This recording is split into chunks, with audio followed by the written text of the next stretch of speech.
살아계셔서 천지 만물을 지으시고 인간의 생사화 복을 주관하시는 하나님, 우리에게 하나님의 말씀을 함께 배울 수 있는 귀한 기회를 주심을 감사합니다. 이번 한 주간 계속되는 성경 강연의 말씀을 듣는 모든 분들이 하나님을 올바로 알고 믿으며 모두가 구원 얻어 천국까지 함께 이룰 수 있도록 축복해 주시옵소서. 성령께서 말씀을 듣는 각 사람에게 지혜를 주시고 그 마음 붙잡아 주셔서 말씀을 잘 알아들을 뿐 아니라 들은 바 말씀이 그 마음속에 믿음으로 화합될 수 있도록 도와주시옵소서. 끝까지 말씀을 배우는데 어려움 없도록 각 사람의 건강과 마음과 형편을 지켜주시고 또 모두가 구원 얻도록 은혜 베풀어 주시옵소서. 함께하는 이 시간의 모든 순서도 주께 의지하오며 우리 모두가 구원받기를 바라시는 예수님의 이름으로 기도드렸습니다. 아멘. 함께 요한복음 5장 말씀을 찾아보시겠습니다.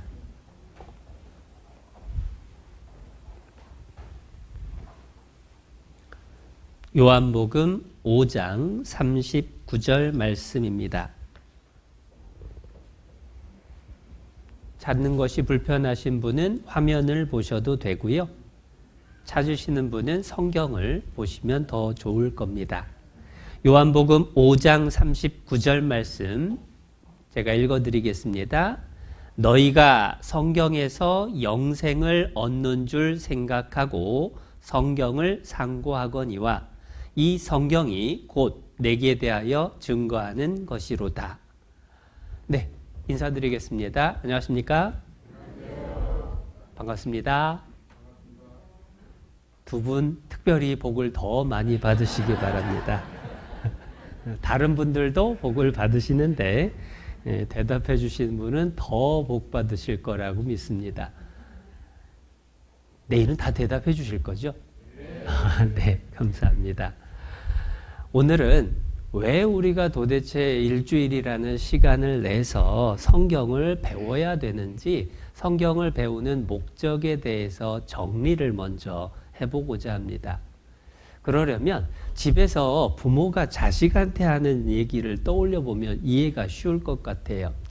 왜 부모들은 자녀들에게 공부 좀 해라, 공부 좀 해라 그 소리 할까요? 1번, 너무 심심해서 재미있으라고.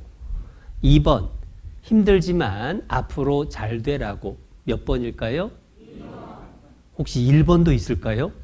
네. 그런데 왜 부모는 자녀가 힘든 걸 알면서도 잘 되라고 공부하는 얘기를 그렇게 강조를 할까? 이유 중에 하나는 지나 보니까 아이고 그때 할 걸 후회가 되거든요. 실제로 방송국에서 많은 사람들 남녀노소를 불문하고 나이대로 쭉 조사를 해봤습니다. 인생에 있어서 가장 후회되는 게 뭡니까? 하고 물었더니 결과가 이렇게 나오더라고요. MBC에서 방송한 건데요. 좀 화면이 흐린데 책으로도 나왔더라고요. 그래서 내 인생에서 후회되는 일 남자분들에게 물어봤습니다. 10대부터 50대까지 1위가 공부 좀 할 걸. 60대 네 번째 배우고 싶었는데 70대도 배우고 싶었는데 여자분들은 좀 다를까? 여자분들도 10대부터 40대까지 공부 좀 할 걸이 1위. 그리고 공부 좀 할 걸 배우고 싶었는데 이게 안 빠지는 거예요. 살아보니까 지나간 그 공부할 수 있던 기회를 놓친 게 너무 후회가 되는 거예요. 그때 공부했으면 내가 이렇게 안 살 텐데. 마찬가지라는 겁니다. 왜 성경 공부하자고 얘기를 하느냐? 1번 심심해서 재미있으라고. 2번 나중에 후회하지 말고 좋은 데 같이 가자고. 몇 번일까요? 2번이라는 거예요. 그래서 성경에서 그 목적을 다시 말씀을 해주신 겁니다. 39절 말씀 다시 읽어드릴게요. 너희가 성경에서 영생을 얻는 줄 생각하고 성경을 상고하거니와. 성경 공부하는 목적은 조금 힘들지라도 이게 너무 중요한 일이에요. 지나놓고 후회하면 너무 큰일인 겁니다. 세상 공부는 지나놓고 나서도 아이고 안 되겠다 지금이라도 해야지 해서 시작할 수도 있습니다. 뉴스 보면은 80세가 넘어서 수능 보시는 분들도 계세요. 그런데 성경 공부는 후회하면 이미 늦어요. 성경 공부 후회하는 분들은 더 이상 들을 기회가 없는 분들이더라고요. 제가 대전에 있을 때 인근 교회에서 있었던 일입니다. 이런 성경 공부 시간에 한 가족이 초대가 돼서 말씀을 들었어요. 첫날, 둘째 날 말씀을 듣고 너무 좋아했습니다. 그런데 그 집 애 아빠가 직업이 뭐냐면 지역마다 행사가 있으면 거기 가서 푸드트럭 그거 하는 게 직업이에요. 그래서 셋째 날 못 오게 됐습니다. 지역에 행사를 가게 된 거예요. 그래서 목사님께 제가 너무 좋은데 일 때문에 도저히 안 되겠네요. 갔다 와서 제가 비디오 녹화된 거 꼭 보겠습니다. 라고 약속을 하고 내려갔습니다. 그런데 주말에 올라오다가 사고가 났어요. 중환자실로 실려갔는데 의식이 없어요. 아내와 자녀들은 말씀을 듣고 구원받고 너무 기쁜데 가장이 말씀을 못 들어서 그 목사님이 의식도 없는 그분 중환자실에 하루에 15분밖에 시간 안 되는데 가서 귓가에다가 들려드리는데 들으시는지 안 들으시는지도 확인이 안 되더라고요. 한 번은 경기도에 갔는데 경기도에 그 교회에 한 형제님이 동네 어르신을 전도를 했습니다. 그래서 어르신이 그래 성경 공부 좋지 하고 성경 공부하러 오셨는데 첫날 끝나고 가면서 화를 그렇게 내시는 거예요. 아니 어르신 듣는다고 해서 오신 거 아니냐고 왜 그렇게 화를 내시냐고 얘기를 나눠보니까 이유가 뭐냐, 이분이 8시면 주무시는 분이에요. 그런데 9시 반이 넘어서 끝났어요. 그래서 화를 내셨던 거예요. 그러시냐고 친정 말씀을 하시지. 그러면 비디오 녹화해 놓은 거 있으니까 우리 날 잡아가지고 편한 시간에 같이 보시자고. 그런데 그분도 쓰러지셔가지고 더 이상 말씀을 들을 수가 없었어요. 성경에도 그런 분들이 나와요. 성경에도 구원받을 수 있는 기회가 주어져 있음에도 불구하고 그 기회를 놓치고 후회하는 사람들이 있었습니다. 누가복음 16장에서 한 부자가 매일 잔치를 할 정도로 여유 있게 살았습니다. 그런데 그 집 앞에 구원받은 사람이 항상 있었어요. 그런데 왔다 갔다 하면서 늘 만나는데도 전도를 하는데도 전혀 듣지도 않았습니다. 그러다가 죽었어요. 그리고 성경에 기록되기를 이 부자가 지옥에 간 거예요. 뜨거운 불구덩이 속에서 너무 괴로워서 제발 물 한 방울 찍어다가 내 혀 좀 서늘하게 해달라고 그렇게 간곡히 부탁하는 내용이 기록되어 있습니다. 구원받을 기회가 늘 눈앞에 있었는데 그걸 놓치고 후회하는 거예요. 사도행전 24장에서는 로마의 총독 벨릭스라는 사람이 나옵니다. 성경 14권을 기록한 바울에게 직접 전도를 받았어요. 성경 공부를 직접 대면해서 하는데 말씀을 듣다 보니까 너무 놀란 거예요. 너무 신기해요. 지옥이 두려워요. 그런데 마음속에서 지금은 아니지 하는 생각이 들어서 이렇게 얘기합니다. 시방은 가라. 나중에 틈이 있으면 너를 부르리라. 내가 조금 있다가 들을게 라고 하고 역사에서 사라져 버렸어요. 더 이상 말씀을 들을 수 없었던 겁니다. 성경에선 우리에게 말씀을 배울 수 있는 기회가 주어졌을 때에 꼭 그 말씀을 끝까지 들으라고 경고해 주셔요. 우리 가운데는 그런 후회하는 분이 한 분도 없기를 간절히 바랍니다. 세상 공부를 때를 놓친 것도 후회가 막급하다라고 한다면 세상을 만들고 다스리시는 하나님의 말씀을 배울 기회를 놓치면 땅을 치고 후회해도 소용이 없다라는 거예요. 그런데 이런 말씀을 들으면 그렇지, 내가 이번에 기회 있을 때 잘 들어야지 하는 분도 있지만, 가끔은 그런 말씀을 찾아드려도 속으로 생각하시기를, 아이고 뭔 놈의 하나님의 말씀이냐, 다 교회 다니게 하려고 지어낸 거지. 그런 분들이 있을 수 있습니다. 성경이 기록될 당시에도 그런 사람들이 있었습니다. 신명기 18장 말씀을 찾아보겠습니다.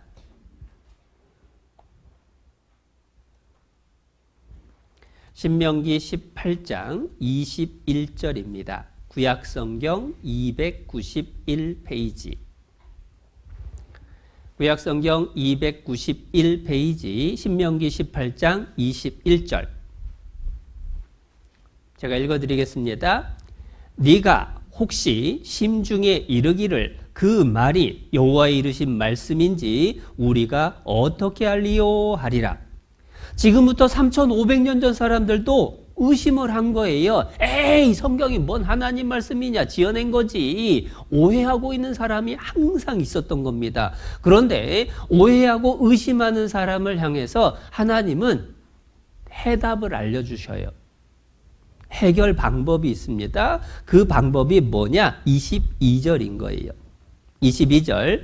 만일 선지자가 있어서 여호와의 이름으로 말한 일에 증언도 없고 성취함도 없으면 이는 여호와의 말씀하신 것이 아니요 그 선지자가 방자히 한 말이니 너는 그를 두려워 말지니라.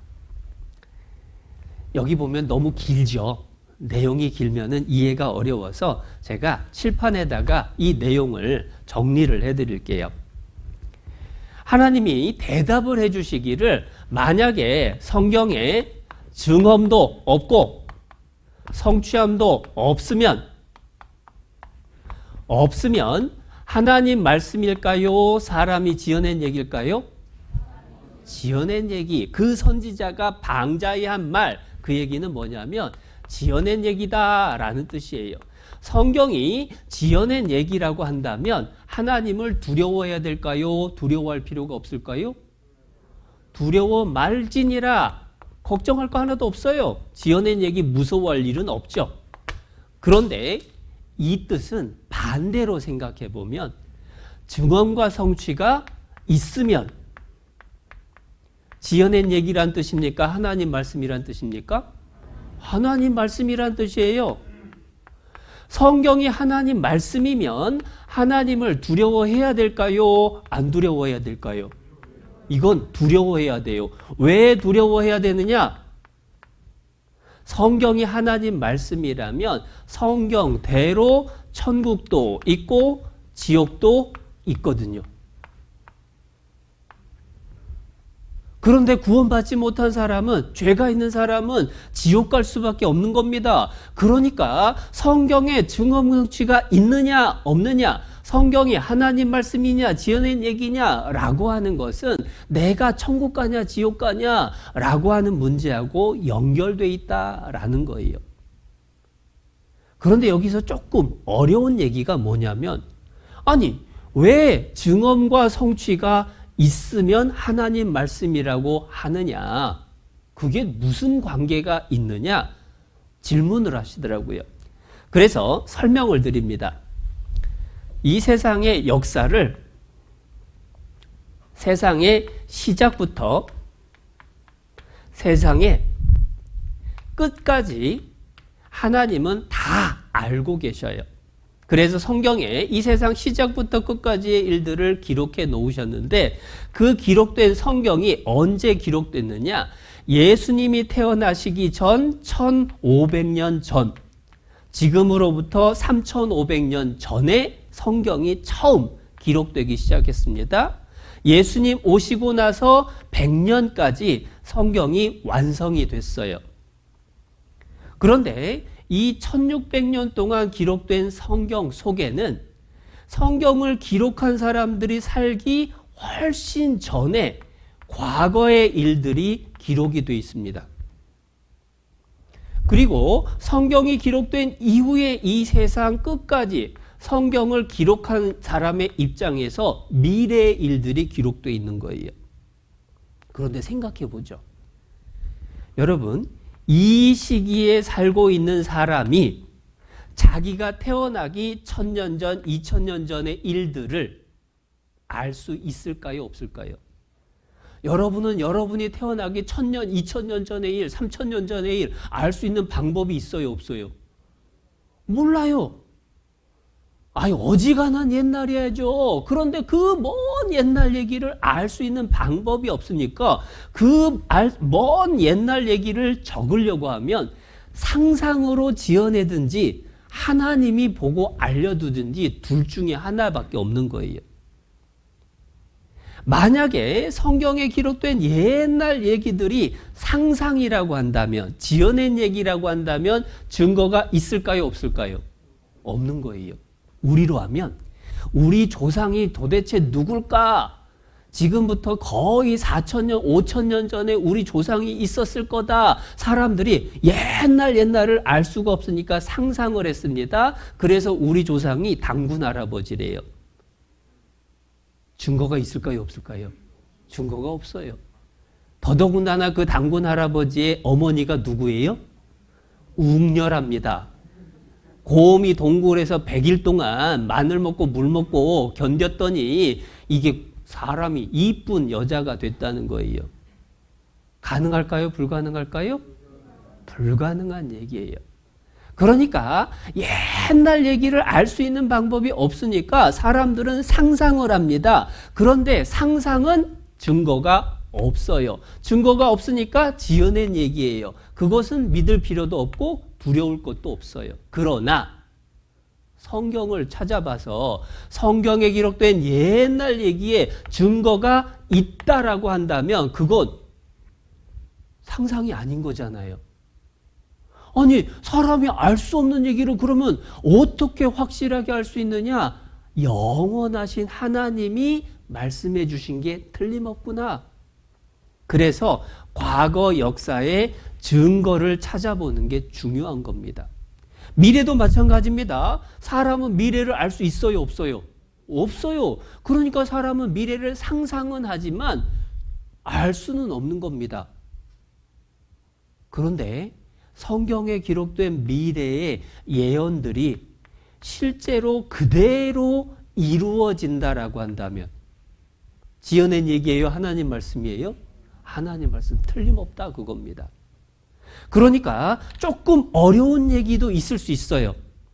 그런데 성경에 증거가 있느냐 없느냐, 성경의 예언이 이루어지느냐 안 이루어지느냐라고 하는 것을 알아보는 건 너무 중요한 겁니다. 하나님 말씀인지 아닌지 확인해 주는 거고 내가 천국 가냐 지옥 가느냐 이 문제에 달려 있는 거니까요.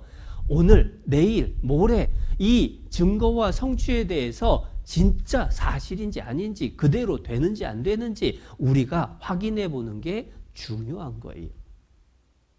그래서 세상의 모든 종교 중에서 유일하게 성경만 사실인지 아닌지 그걸 따져봅니다. 여기 보면 이게 이슬람교의 꾸란이라고도 부릅니다. 그런 종교 경전입니다. 이건 힌두교의 그 종교 경전입니다. 베다라고 부르죠. 그리고 이건 불경을 영어로 번역한 겁니다. 그리고 성경이 있어요. 4대 종교라고 부릅니다. 그런데 옛날 기록된 일들이 사실이냐 아니냐를 따져보는 학문이 고고학입니다. 그래서 제가 한번 인터넷에서 뒤져봤어요. 불경 고고학이라는 게 있나 찾아봤더니 없어요. 그럼 불교 고고학이라고 하면 있을까? 그런데 불교 고고학도 없어요. 코란 고고학도 없습니다. 이슬람 고고학도 없습니다. 유교 고고학, 또 성서 고고학을 찾아보니까 성서 고고학은 있어요. 성경에 기록된 내용이 사실이냐 아니냐 따져보는 학문이 있는 겁니다. 성서 고고학, 기독교 고고학 틀림없이 학문으로 딱 정해져 있어요. 그 얘기는 뭐냐? 세상의 모든 종교 중에 사실이냐 아니냐를 따지는 유일한 종교가 기독교 성경입니다. 그 얘기는 세상의 나머지 종교들은 애초부터 사실이냐 아니냐를 따지질 않아요. 왜냐하면 다 알아요. 어차피 지어낸 거라는 거. 불경이 사실이냐 거짓이냐 따지는 사람 없습니다. 왜냐하면 어차피 옛분들이 지혜로운 분들이 해준 이야기로 그냥 사람의 이야기로 알아듣는 거예요. 그러나 성경은 하나님의 말씀이기 때문에 사실이냐 아니냐 이걸 따지는 겁니다. 그래서 성서 고고학에 대한 책들도 정말 많아요. 영어에서도 많습니다. Biblical Archaeology라고 해서 그 성경을 사실인지 아닌지 따져보는 학문들. 그 결과가 신문에 자주 나오는 거예요. 구약 성경에 나오는 아브라함도 실존 인물, 사실이다 라는 얘기죠. 성경에 나오는 여리고성이 무너진 전쟁도 사실로 확인이 됐습니다. 구약 성경에 나오는 금송아지도 발견을 했습니다. 모세가 만들었던 법궤가 어디에 있었는지도 확인이 됐습니다. 성경에 나오는 시바 왕국의 유적도 찾았습니다. 성경에 나오는 에돔 민족의 유적 유물도 발굴이 됐습니다. 그래서 성경을 연구를 하는 사람들이 고고학적으로 따져보니까 어떤 고고학적 발견도 성경 기록에 상충되지 않았다. 성경하고 어긋난 게 하나도 없다라는 거예요. 그래서 고고학적으로 성경은 사실. 과학적으로는 어떻게 하느냐? 과학으로 부정했던 성경 속 신비가 이제는 과학으로 증거하게 됐다. 그래서 신문기사에 성경 기록 사실에 가깝다. 성경 기록 정확성 높다. 성경은 사실인 거예요. 증거가 있어요. 그래서 오늘 주로 증거에 대해서 살펴보고 내일 이제 예언의 성취에 대해서 정말 그대로 되는지 함께 확인을 해볼 겁니다. 그 옛날 이야기 중에서 사람 사는 이야기 중에 가장 처음인 첫 번째 사람들이 도대체 어떻게 생겨났고 어디에서 살았는지 찾아보겠습니다. 창세기 1장입니다.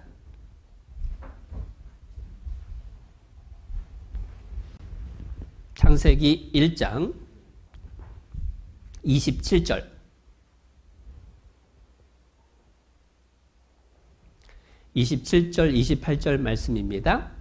하나님이 자기 형상, 곧 하나님의 형상대로 사람을 창조하시되 남자와 여자를 창조하시고. 첫 번째 남자, 첫 번째 여자는 하나님이 직접 만드셨습니다. 그 남녀의 이름이 아담과 하와 또는 아담과 이브라고 부릅니다. 그런데 그 다음 사람들은 그럼 어떻게 생겨났느냐? 28절입니다. 하나님이 그들에게 복을 주시며 그들에게 이르시되 생육하고 번성하여 땅에 충만하라. 땅을 정복하라. 생육하고 번성하라는 건 뭐냐면 아들, 딸 많이 낳고 살아라 그 얘기입니다. 그러니까 요약하면 첫 번째 남자와 첫 번째 여자는 하나님이 직접 만드셨고 나머지 이 세상 모든 사람은 그 한 남자 한 여자의 후손으로 다 태어난 거예요. 성경에 따르면 이 지구상에 있는 모든 사람은 핏줄을 거슬러 올라가면 다 한 가족, 한 핏줄이다 그 얘기입니다. 그런데 진짜일까요? 정말 그런지 확인을 해보려면 옛날 이야기가 사실인지 확인해 보기 위해서 뭘 찾아봐야 된다고 칠판에 적었죠? 증거를 찾아봐야 됩니다. 증거. 정말로 하나님께서 첫 번째 남자, 첫 번째 여자를 만드셨는지 우리가 어떻게 확인을 하느냐? 요즘은 과학기술이 발전해서 그걸 찾아냅니다. 여기 영상 하나 보고 그리고 설명을 드릴게요. 태초에 하나님이 천지를 창조하시고 가라사대 우리의 형상대로 사람이 되라 하셨다. 성서에서는 그를 아담이라 했고 우리 모두의 조상이라고 했다. 그래서 유전학적 아담을 찾아보기로 했다. DNA에 들어있는 작은 단서가 지구상에 살고 있는 모든 남자들과 인류의 공통조상인 한 남자를 연결하고 있다. 그래서 과학적, 유전학적으로 증명된 아담을 찾아보기로 했다. 지구상에 존재하는 모든 인간에게 DNA를 제공한 최초의 인류. 북극의 이누이족, 아마존의 아메리카 인디언, 사막의 유목민과 월스트리트의 사업가가 정말 같은 핏줄일까? 내셔널 지오그래픽 소속의 유전학자 스펜서 웰즈가 아담을 찾는 작업을 지휘하기로 했다. 한편 파테섬의 그 남자에게서 나온 Y 염색체는 마지막 단서를 제공하고 있었다. 이 Y 염색체를 전 세계에서 채취한 수천 명의 염색체와 비교했다. 그 결과 엄청난 사실을 발견했다. 모든 Y 염색체에 존재하고 있으며 현재 전 세계 모든 남자들에게 있는 변종을 찾아낸 것이다. 우리가 찾고 있던 공통의 변종이었다. 우리는 DNA 추적을 통해 나무의 뿌리에 도달할 수 있었다. 모든 가지가 한 남자, 한 Y 염색체와 연결돼 있었다. 뭐 복잡한 설명이 나오는데 유전학적인 아담을 찾아보자라고 연구를 했는데 연구 결과 세상 모든 사람은 남자 몇 명에게서 나왔다고요? 한 남자에게서 나왔다. 성경하고 내용이 똑같은 거예요. 진화론에 따라서 아프리카 원숭이에서 흑인 나오고 일본 원숭이에서 황인종 나오고 이런 식으로 된 게 아니라는 겁니다. 하나님이 한 남자, 한 여자를 만드신 거예요. 요즘 과학기술이 얼마나 발달을 했는지 이 유전학이 이 정도의 기술을 갖고 있습니다. Y 염색체는 아버지가 아들에게만 전해주는 건데요. 살인 현장에서 유전 정보를 딱 채취를 해가지고 조사를 하면요. 범인이 김씨인지 이씨인지 박씨인지 최씨인지 그걸 찾아냅니다.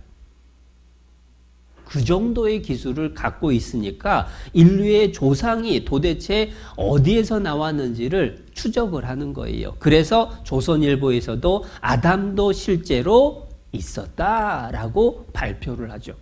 하와도 마찬가지입니다. 여자는 엄마가 딸에게 전해주는 유전 정보가 미토콘드리아라는 것 속에 들어있는데 그것을 또 전 세계 다양한 민족의 여자분들의 유전자를 채취를 해서 비교해 봤더니 똑같아요. 인류는 한 어머니에게서 태어났다.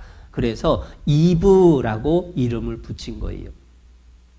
성경하고 똑같이 한 남자, 한 여자에게서 세상 모든 사람이 나왔습니다. 모든 사람은 한 민족, 한 가족인 거예요. 한 혈통인 거예요. 아니, 그런데 신기한 건 뭐냐면, 아니, 부모 두 사람에게서 어떻게 흑인종, 백인종, 황인종 이렇게 다양한 사람들이 나오냐. 유전공학을 공부를 해보면요. 이걸 알게 됩니다. 황인종, 백인종, 흑인종은 한 조상 형제다. 유전 법칙을 연구를 해보면 이렇게 쭉 복잡한 내용을 설명을 할 수가 있는데 이거 설명하느라고 시간 보내는 것보다 더 쉬운 방법이 있어요. 백인 아빠, 흑인 엄마 사이에 백인 아들이 나왔어요. 여기 엄마에게서 이 딸이 나왔습니다. 더 신기한 건 흑백 쌍둥이에요. 쌍둥이가 나왔는데 피부색이 달라요. 근데 이 정도는 아무것도 아닙니다. 쌍둥이를 낳았는데 흑백 쌍둥이, 또 쌍둥이를 낳았는데 또 흑백 쌍둥이. 별로 안 놀라시죠? 여기는 자녀가 셋인데 셋이 피부색이 다 달라요. 같은 부모에서 태어난 흑인, 백인, 혼혈. 쉽게 말해서 부모의 피부색하고 다른 자녀가 얼마든지 태어날 수 있다. 이렇게 생각하시면 됩니다. 그래서 전 세계 모든 사람이 피부색도 외모도 다르지만 결국은 한 핏줄이 틀림없다. 성경하고 똑같다라는 것을 금방 확인해 볼 수 있죠. 그러니까 성경에 나온 말씀은 인류의 시작부터 증거가 있는 거예요. 어제는 세상을 창조했던 증거를 찾아봤습니다. 우주도 지구도 그 속에 생명도 과학자들이 알기도 전에 하나님이 만드셨으니까 3500년 전에 성경에 기록해 두셨잖아요. 세상 시작부터 하나님이 기록한 말씀이 틀림없는 사실이다. 그래서 성경은 지어낸 책이 아닌 겁니다. 하나님 말씀이니까 두려워해야 돼요. 그런데도 실감 못할까봐 많은 내용들이 기록되어 있습니다. 그 첫 번째 사람 아담 하와가 살았던 동네가 어딘지 창세기 2장을 보겠습니다. 창세기 2장 8절입니다. 8절 말씀. 여호와 하나님이 동방의 에덴에 동산을 창설하시고 그 지으신 사람을 거기 두시고. 사실 성경을 모르는 분들도 에덴 동산이라고 하는 것은 거의 들어보셨을 거예요. 그 에덴 동산에서 있었던 일이 창세기 2장, 3장에 기록되어 있는데 제가 그림으로 설명드릴게요. 에덴 동산은 요즘 말로 그냥 살기 좋은 낙원입니다. 지상 낙원이에요. 동물들이 사람을 해치지도 않아요. 봄, 여름, 가을, 겨울 계절의 구별도 없어요. 춥지도 덥지도 않으니까 옷을 안 입어도 불편한 게 하나도 없어요. 죄를 지은 적이 없으니까 부끄러움도 몰라요. 그리고 일할 필요도 없이 과일들 뭐 있는 거 얼마든지 따서 먹으면 됩니다. 그곳에서 딱 한 가지 규칙을 하나님이 정해 주셨습니다. 그게 창세기 2장에 나와 있는 말씀인데 여기 16절, 17절 말씀에 이렇게 말씀을 하셨어요. 여호와 하나님이 그 사람에게 명하여 가라사대 동산 각종 나무의 실과는 네가 임의로 먹되 마음대로 다 먹어도 됩니다. 선악을 알게 하는 나무의 실과는 먹지 말라. 네가 먹는 날에는 정령 죽으리라 하시니라. 선악을 알게 하는 나무의 실과, 쉽게 말해서 선악과는 먹지 마라, 먹지 마라. 딱 한 가지 규칙이에요. 지키는 거 어려웠을까요? 쉬웠을까요? 사실 하나만 먹지 말고 나머지 마음대로 먹어라. 쉬운 겁니다. 그런데 마귀가 뱀을 통해서 여자를 유혹했어요. 유혹을 받고 나서 선악과 열매를 보니까 먹음직하고 보암직하고 지혜롭기도 할 만큼 탐스러워 보입니다. 그리고 옆에서 속삭이기를 아이고 먹어도 안 죽어 먹어봐 라고 하는 겁니다. 그래서 여자가 먹고 남자에게도 줬어요. 둘이서 선악과를 먹자마자 갑자기 부끄러움을 느꼈습니다. 하나님이 무서워졌습니다. 이전에는 하나님이 부르면 네, 저 여기 있어요 라고 대답하던 아담 하와가 숨었어요. 그런데 하나님 앞에 숨을 곳은 없죠. 결국은 그 말씀을 어긴 죄에 대해서 벌을 받았습니다. 여자는 아기를 잉태하고 낳는 큰 고통을 더하셨고 남자는 이마에 땀이 흘려야 먹고 사는 벌을 받았어요. 그리고 에덴 동산에서 쫓겨난 겁니다. 그런데 하나님은 죄는 미워하시지만 죄를 지은 사람은 사랑하셔요. 그래서 사랑의 표시로 짐승을 잡아서 그 가죽으로 옷을 입혀주셨습니다. 여기까지가 창세기 2장, 3장의 내용입니다. 그런데 표정을 보니까 야, 그림 동안에 옛날 얘기인가 보다 그런 표정으로 보십니다. 한 번은요, 어떤 교회를 오래 다니신 집사님하고 얘기를 나누면서 여쭤봤어요. 집사님, 에덴 동산 아시죠? 아유, 잘 알지요. 아담하와 살던 엄청 살기 좋은 데 아니에요. 저 그런데요, 집사님. 그러면 에덴 동산이 정말 사실이라는 거 믿으세요? 아이고, 믿어야지요. 아니, 믿으시냐고요? 아이, 그러니까 열심히 믿어야지요. 라고 대답을 하더라고요. 자, 열심히 믿어야지요. 라는 말은 믿어진다는 거예요? 안 믿어진다는 거예요? 안 믿어진다는 얘기예요. 왜냐하면 교회를 다니면서도 성경이 사실이냐 아니냐라고 하는 것, 정말 하나님 말씀인지 사람이 지어낸 책인지 따져본 적이 없어요. 그냥 하나님 말씀이겠지라고 다녀요. 여러분, 하나님 말씀이겠지라고 하는 건 믿음이에요, 짐작이에요? 짐작입니다. 나무로 된 다리를 건너가려고 하는데 좀 불안해 보여요. 아유, 괜찮겠지 하고 가면은 건너갈 수 있나요? 확인을 해봐야 돼요. 돌다리도 두들겨보고 건너야죠. 믿음에는 그래서 종류가 있습니다. 덮어놓고 무조건 믿습니다 라고 하는 걸 맹신.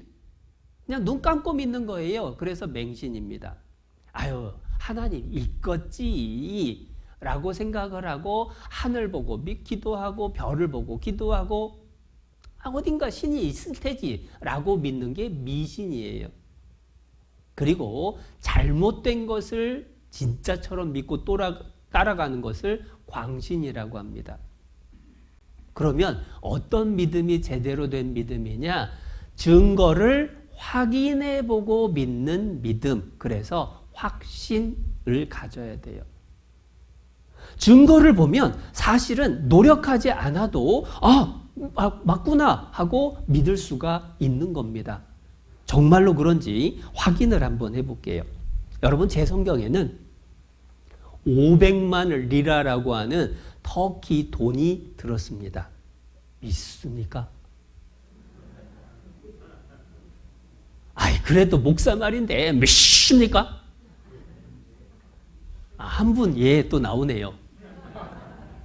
그런데 솔직히 목사가 뭔 성경에 돈을 갖고 다닐 것이며 그것도 500만 리라라고 하는 그런 돈이 세상에 어딨냐? 그 생각이 듭니다. 그런데 제가 성경을 펼쳐서 너무 멀리 있어서 안 보일까 봐 제가 사진을 찍어 왔습니다. 튀르키예, 터키라는, 지금 튀르키예라고 부르죠.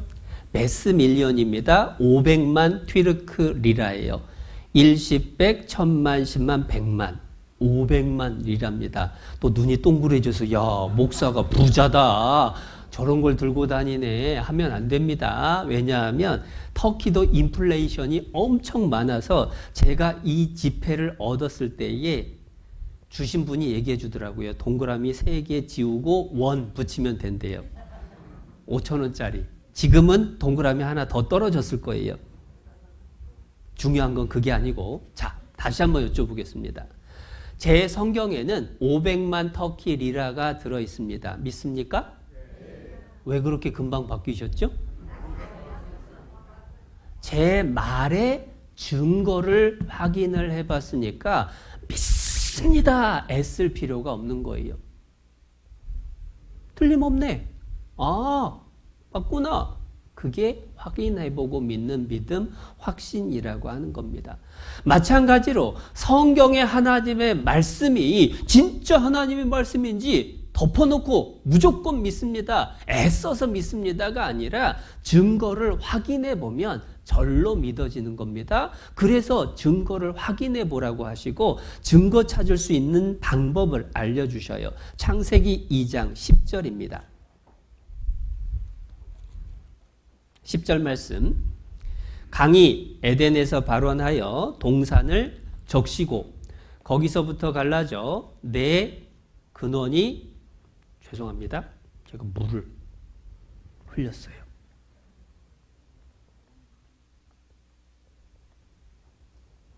휴지가 있으면 좀 휴지를 가져다 주시면 좋을 것 같아요. 열받을 일이 아닌데 제가 열받았었나 봐요.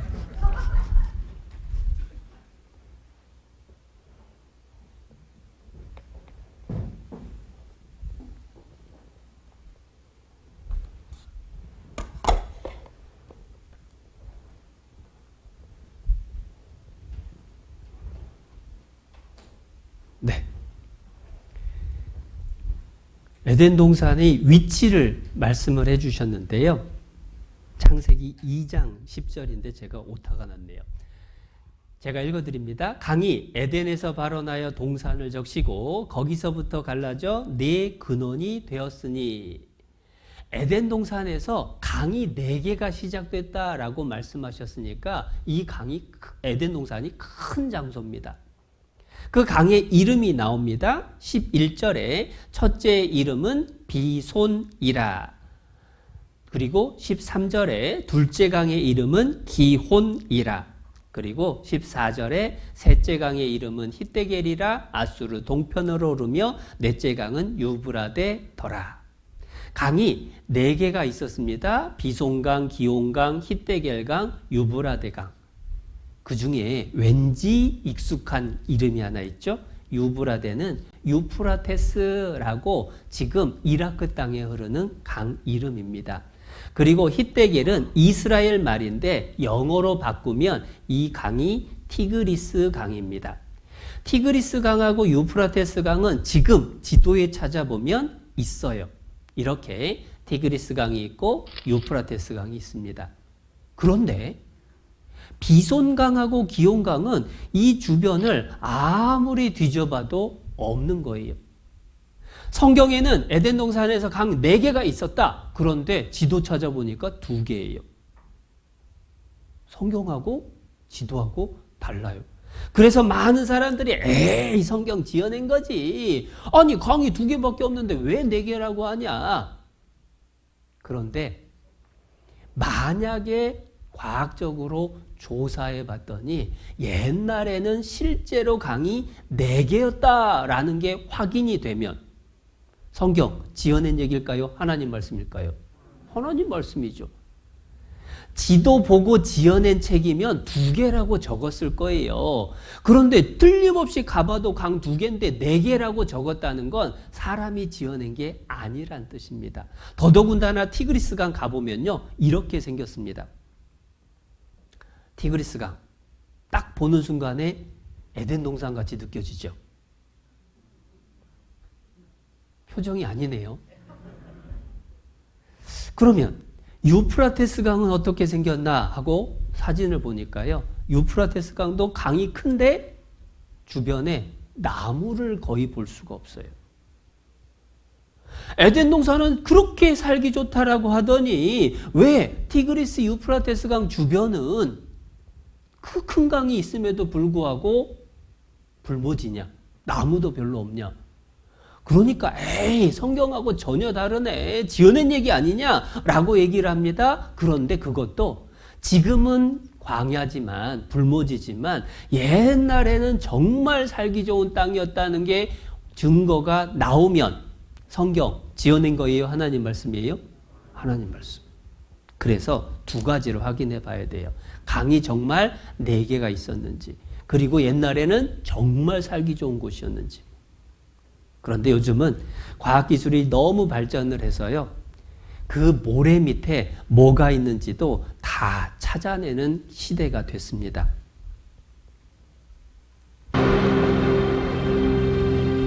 이들 모래 언덕은 수천 톤의 모래로 이루어져 있습니다. 바람에 날린 작은 모래가루는 가장 낭만적이고 영원한 사막의 이미지를 연출해내는데요. 이곳에서는 아무것도 변하지 않는다고 믿게 되지만 그것은 환상에 불과합니다. 이 모래바다 아래에는 놀라운 비밀이 놓여 있습니다. 1981년 모래사막 225km 상공에서 우주왕복선 콜롬비아호는 이 사막을 내려다보고 특수 사진 촬영을 했습니다. 그 결과는 정말 놀랄만한 것이었습니다. 적외선 촬영은 평평하고 황폐한 넓은 모래면 대신 산과 강, 계곡을 드러냈습니다. 사막의 표면에서 불과 몇 미터 아래에 숨겨진 세상을 폭로한 것입니다.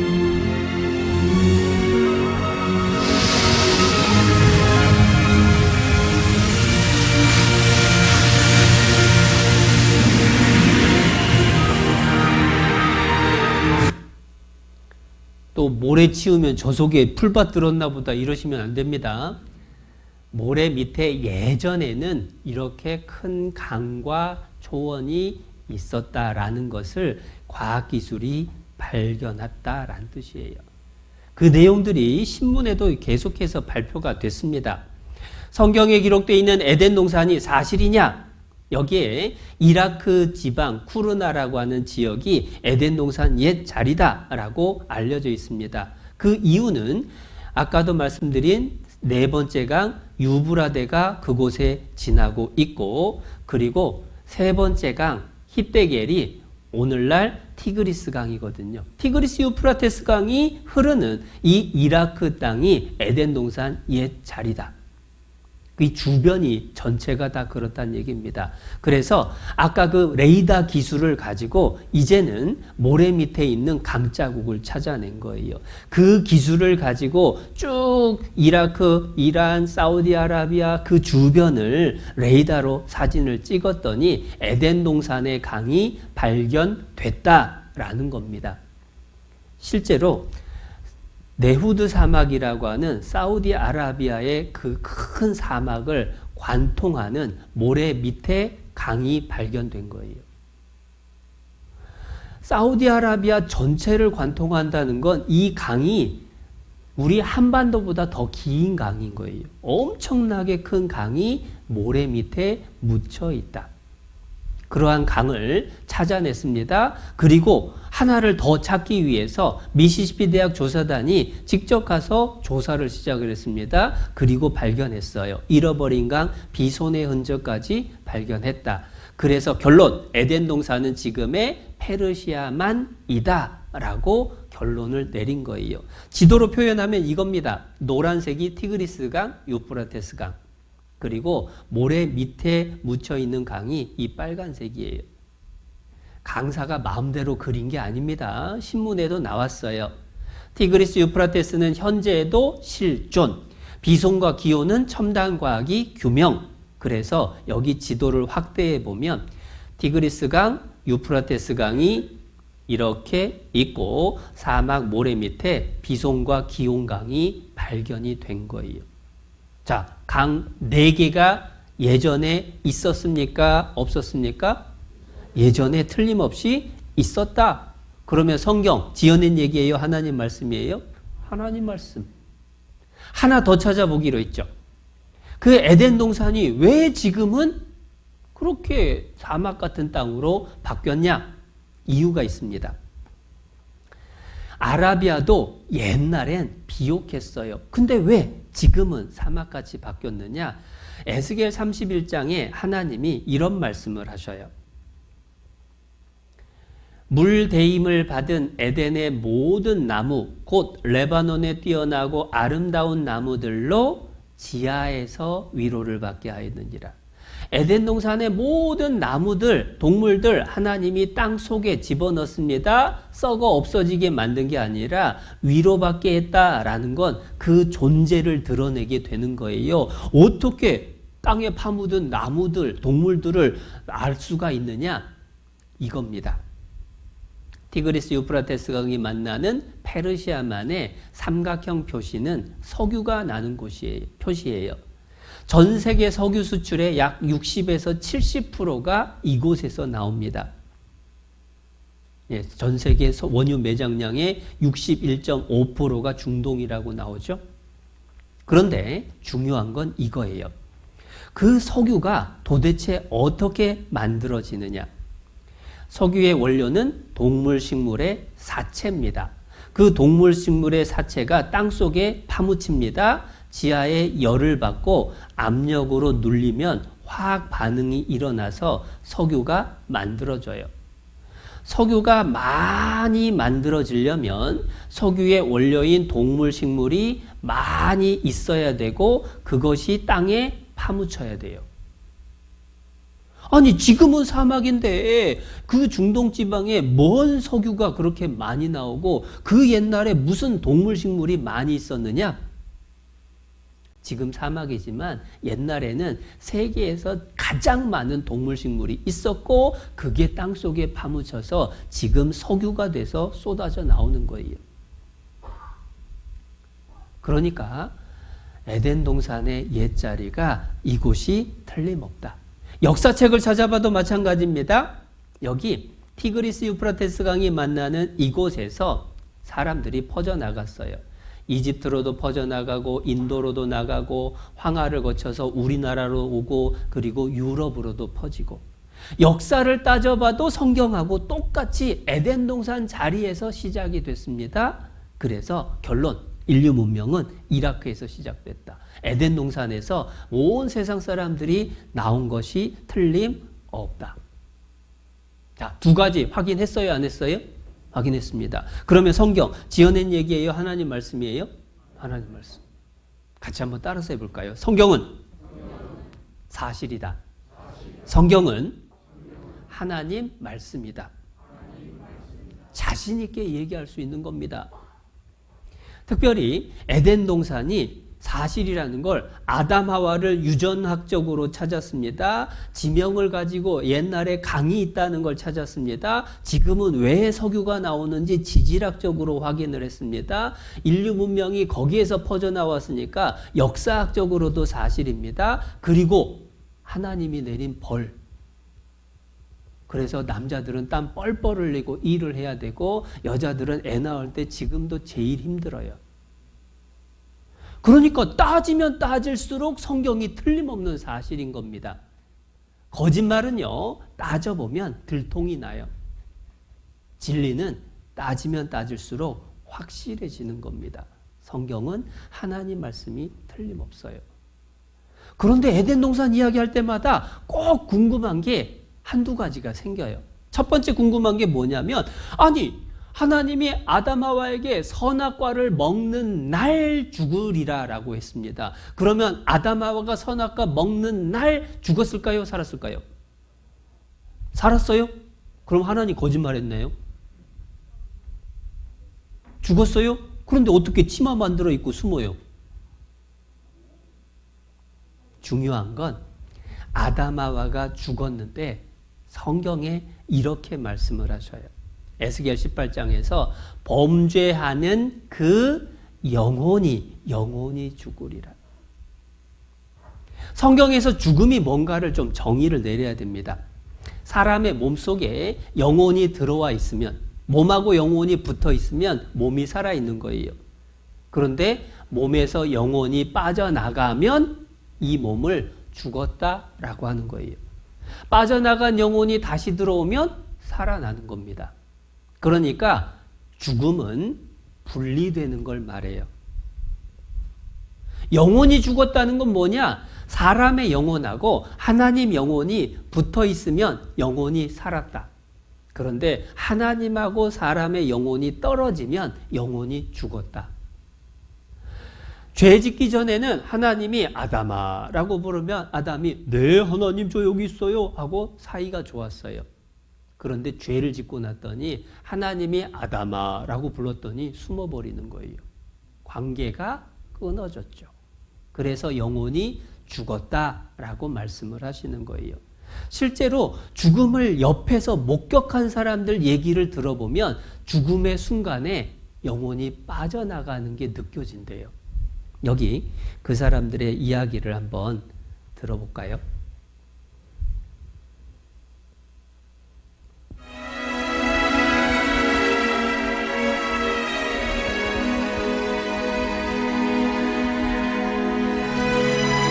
죽음의 순간을 사진으로 남긴 작가입니다.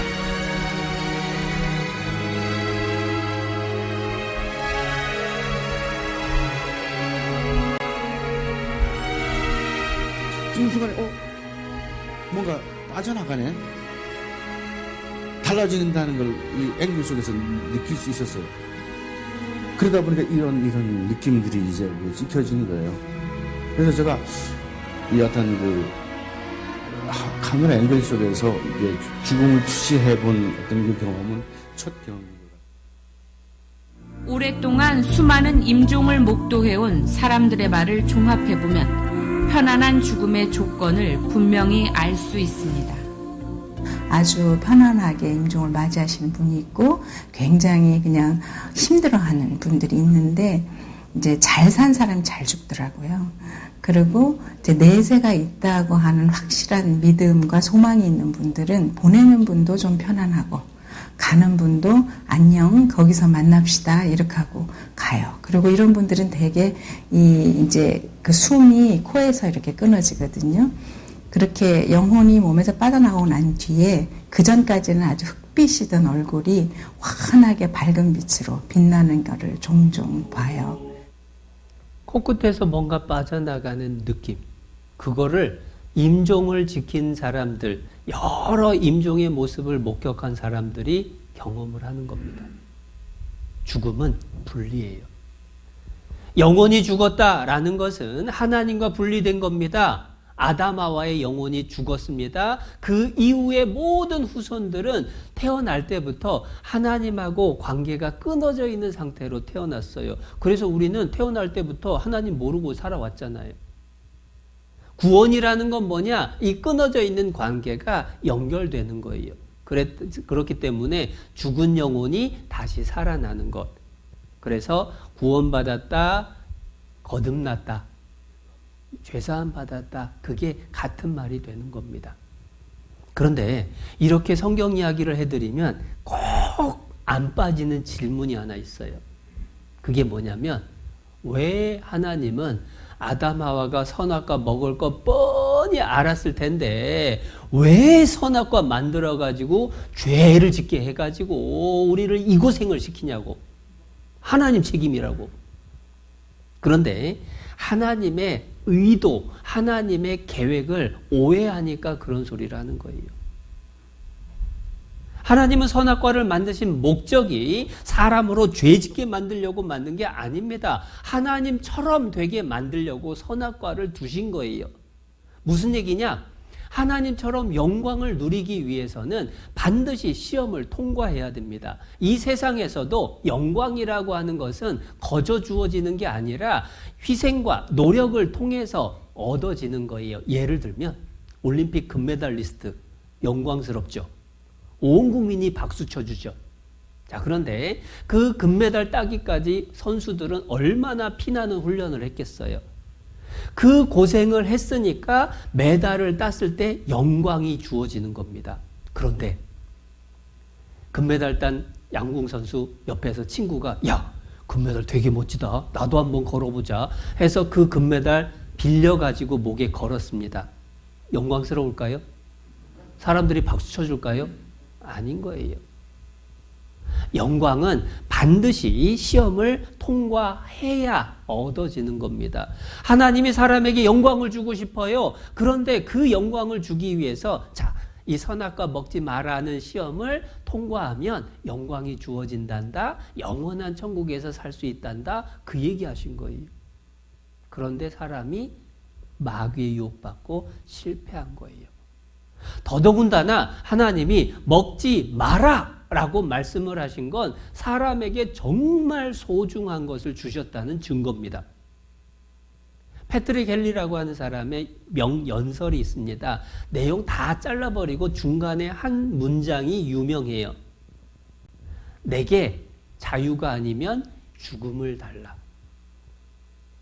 자유민주주의 국가에 산다는 게 얼마나 축복인지 몰라요. 북한 생각해 보세요. 얼마나 고생하면서 삽니까?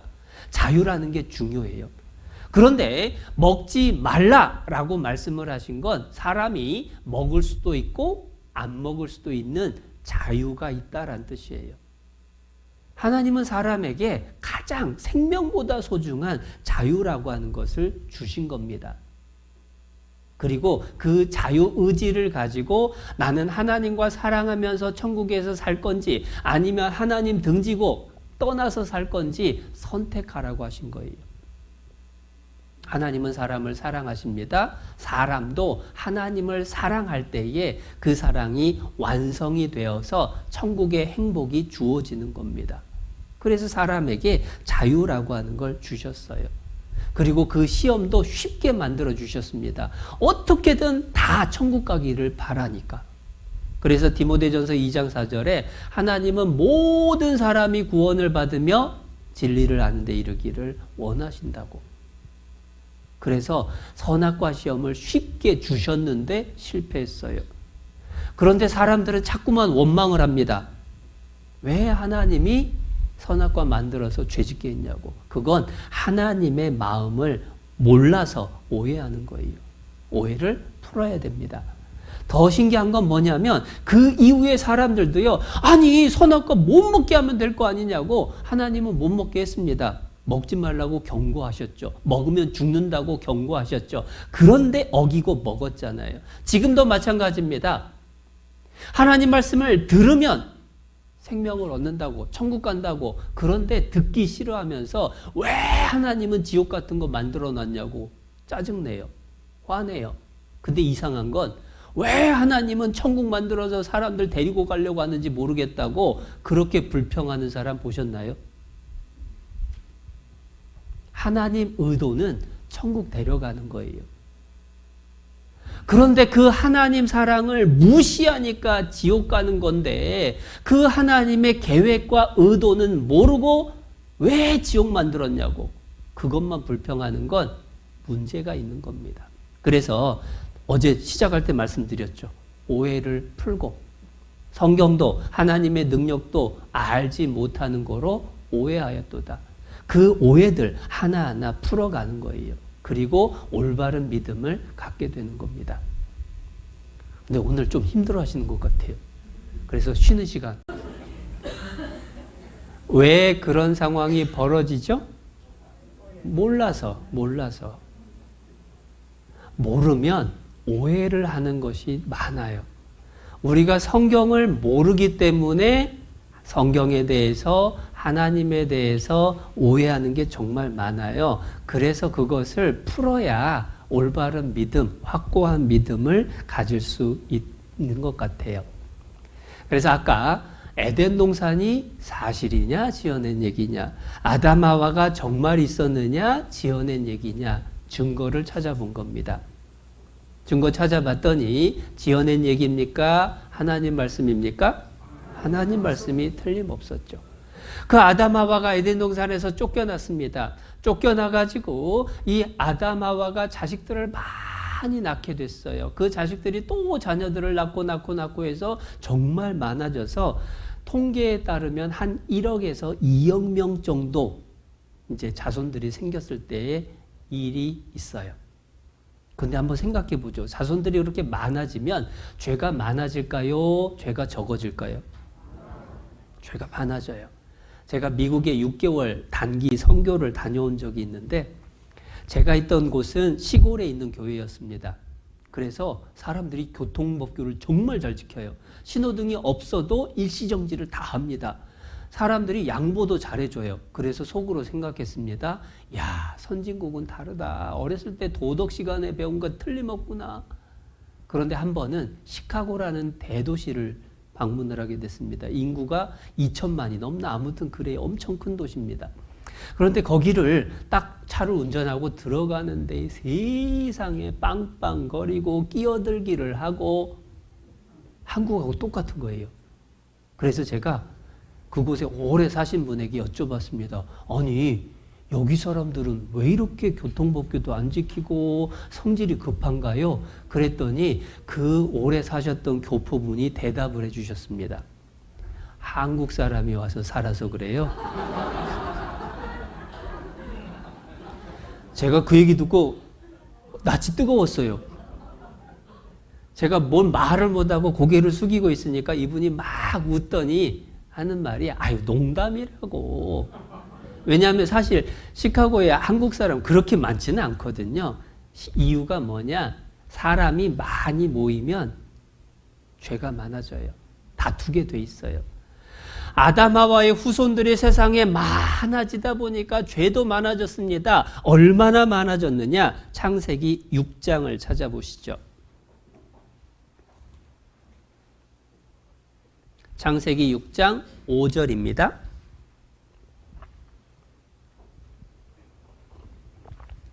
5절 말씀. 여호와께서 사람의 죄악이 세상에 관영함과, 관영이라는 건 바늘구멍 없이 꽉 찼다라는 뜻입니다. 그 마음의 생각의 모든 계획이 항상 악할 뿐임을 보시고 죄가 정말 많아졌어요. 하나님 마음이 이어집니다. 땅 위에 사람 지으셨음을 한탄하사 마음에 근심하시고 가라사대 나의 창조한 사람을 내가 지면에서 쓸어버리되 홍수를 일으켜서 이 세상 사람을 심판하겠다라고 하나님이 작정하신 거예요. 그때 있었던 일들이 창세기 6장부터 8장까지 이어져 있습니다. 그것도 그림으로 간단히 설명드릴게요. 사람들이 죄가 많아졌습니다. 욕하고 싸우고 뺏고 도둑질하고 얼마나 죄가 많아졌나 몰라요. 그래서 하나님이 물로 쓸어버리기로 하셨는데 하나님 말씀을 순종하는 사람도 같이 멸망시키면 안 돼요. 그래서 그런 사람이 있나 봤더니 한 사람이 있었습니다. 그 사람의 이름이 노아라고 하는 사람입니다. 노아에게 홍수에서 살아남을 수 있는 방법을 하나님께서 알려주십니다. 하나님이 노아에게 이르시되 어떻게 하라고 하셨느냐? 잣나무로 너를 위하여 방주를 지어라. 잣나무라는 재료를 가지고 모방자, 배주자, 상자 모양의 배를 만들라고 하셨습니다. 그리고 그 방주의 크기를 말씀을 하셨습니다. 장, 길이가 300규빗. 규빗이라고 하는 것은 팔꿈치에서 손가락 끝까지가 한 규빗인데 대략 45cm 정도 됩니다. 300규빗이면은 약 140m 정도 된다라고 생각하시면 돼요. 옆으로 광, 폭이 50규빗, 한 23m, 그리고 높이가 14m. 14m면은 아파트로 하면은 한 5층 건물 정도 될 겁니다.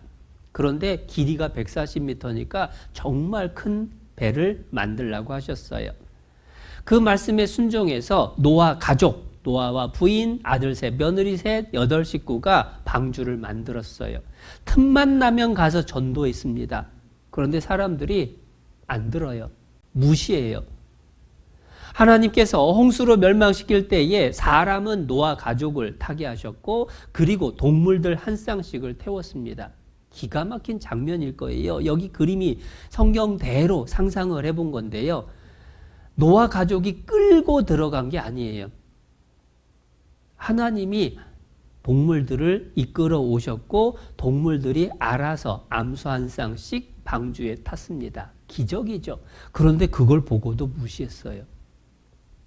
하나님 말씀을 듣기 싫어한 겁니다. 그래서 비가 내리기 시작했죠. 얼마나 비가 많이 내렸느냐? 40일 동안 끊임없이 비가 내렸습니다.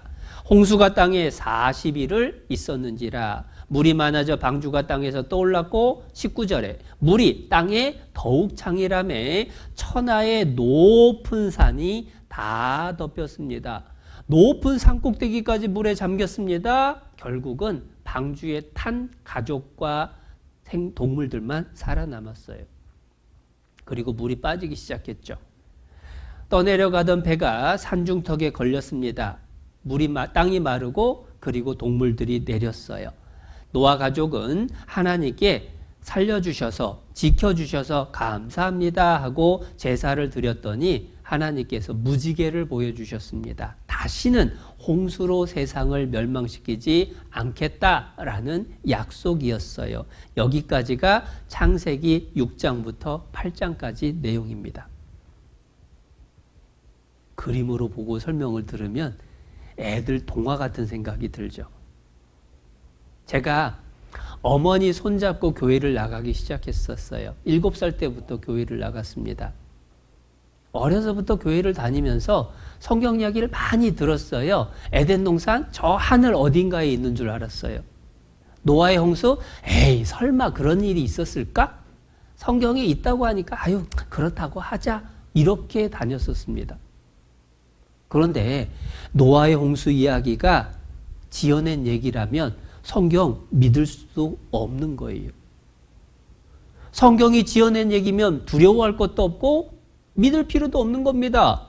그런데 노아의 홍수 이야기가 과연 지어낸 얘기인지 하나님 말씀인지 어떻게 확인을 하죠? 뭘 찾아봐야 돼요? 네, 칠판에 우리가 적었던 내용 다시 기억해 보십시오. 만일 여호와의 이름으로 말한 일에 증언도 없고 성취함도 없으면 지어낸 얘기, 있으면 하나님 말씀. 그래서 노아의 홍수라는 사건이 사실인지 지어낸 얘기인지 증거가 있는지 없는지 따져봐야죠. 그래서 성경에 찾아볼 수 있도록 힌트를 주셨습니다. 창세기 8장입니다.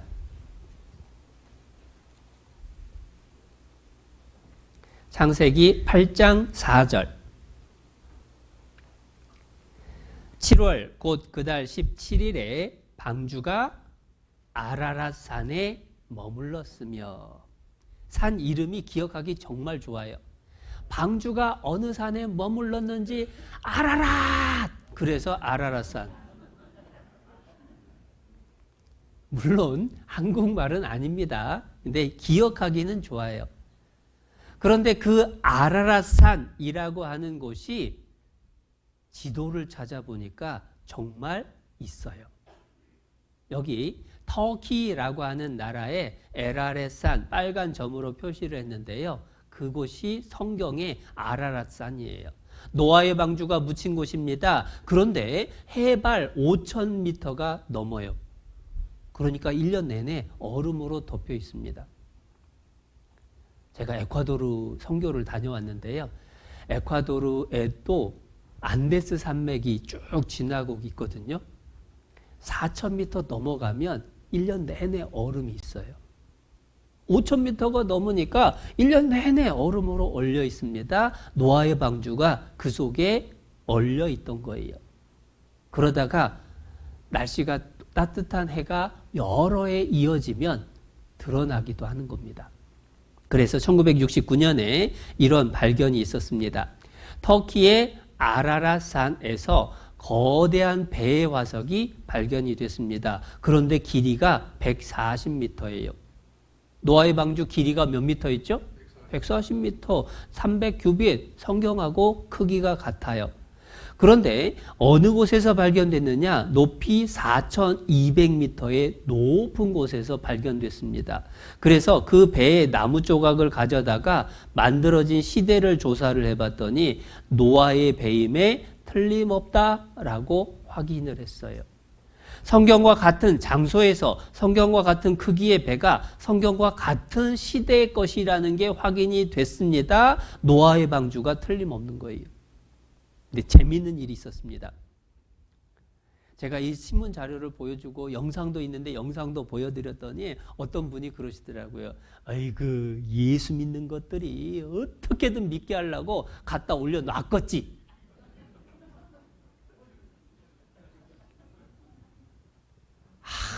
정말 대단한 생각을 하신 분들이 계세요. 예수 믿는 사람들이 어떻게든 성경 믿게 하려고 그걸 갖다 올려놨다고 얘기를 하시길래 제가 그분한테 방주, 그 큰 방주를 4,200m에 올리는 방법 좀 알려달라고 했습니다. 그러면서 사진을 보여드렸어요. 이게 미국에서 노아의 방주 성경에 나온 크기로 모형을 만든 겁니다. 140m짜리. 높이는 14m. 밑에 사람들 보니까 얼마나 큰지 짐작하시죠? 이거는 홍콩에 만든 실물 모형입니다. 길이 140m에 높이 14m. 동물들 모형도 만들어 놨는데 얼마나 큰지 몰라요. 그래서 그분에게 여쭤봤습니다. 자, 이 큰 배에 4,200m 올리려면 어떻게 해야 될까요? 어깨에 메고 올라갈까요? 헬리콥터로 싣고 갈까요? 어떻게 하면 올라가죠? 방법이 없어요. 유일한 방법은 홍수 나서 떠내려가다가 물이 빠져나갑니다. 점점 내려오다가 산이 있으면 거기 걸렸어요. 물이 더 빠져버리면 걸려 있으니까 내려가지 못하고 멈춰 있죠. 그리고 물이 저 4,200m 밑에까지 내려간 겁니다. 그러니까 그 위에 올라가 있죠. 성경에 나와 있는 성경 내용 그대로가 아니면 4,200m 높은 산 위에 140m짜리 배가 올라가 있을 수가 없어요. 성경은 하나님 말씀이 틀림없습니다. 그리고 그 방주 조각을 잘 나온 사람도 있어요. 페르난 나바라라는 사람도 있고 로날드 와이어트라는 사람도 있고. 그런데 로날드 와이어트라는 사람이 설명을 쭉 해주는데 방주에서 떼내온 화석이 된 잣나무 재료도 성경하고 똑같아요. 그 방주의 사진들도 여러 장이 찍혔습니다. 이렇게 얼음에 파묻혀 있는 사진들, 단면이 찍혀 있는 사진들, 그리고 꽁꽁 얼어 있는 사진들, 그리고 방주를 찾았다라고 책을 써서 낸 사람들 정말 많죠? 영상으로도 있는 내용을 잠깐 한번 보여드리겠습니다.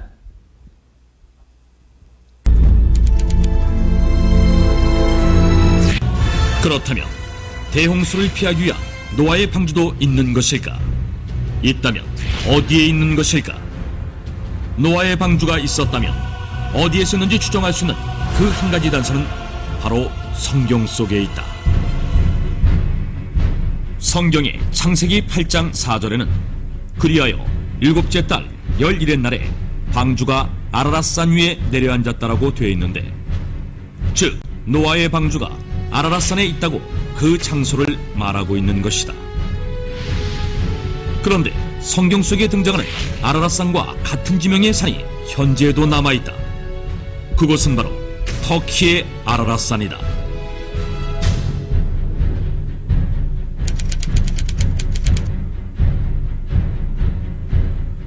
터키의 아라랏산은 그 지방말로 쿠이누라고 불리기도 했는데, 이는 노아의 산이라는 뜻이며 오랫동안 신성시 되어 온 곳인데다가 현재 이곳 동네 이름들은 지난 수천 년간 노아와 노아의 자손들의 이름을 사용하고 있다고 한다. 뿐만 아니라 이 아라랏산에는 바다에서만 볼 수 있는 어패류의 화석과 소금 등 대홍수가 있었음을 증명하는 흔적들이 발견되기도 했다. 1916년 여름, 러시아 제3코커서스 항공 군대인데 로스코비카 중위는 새 비행기를 시험하느라 터키의 동부 지역과 아르메니아 지역 사이에 있는 아라랏산 근처를 비행하고 있었다. 그런데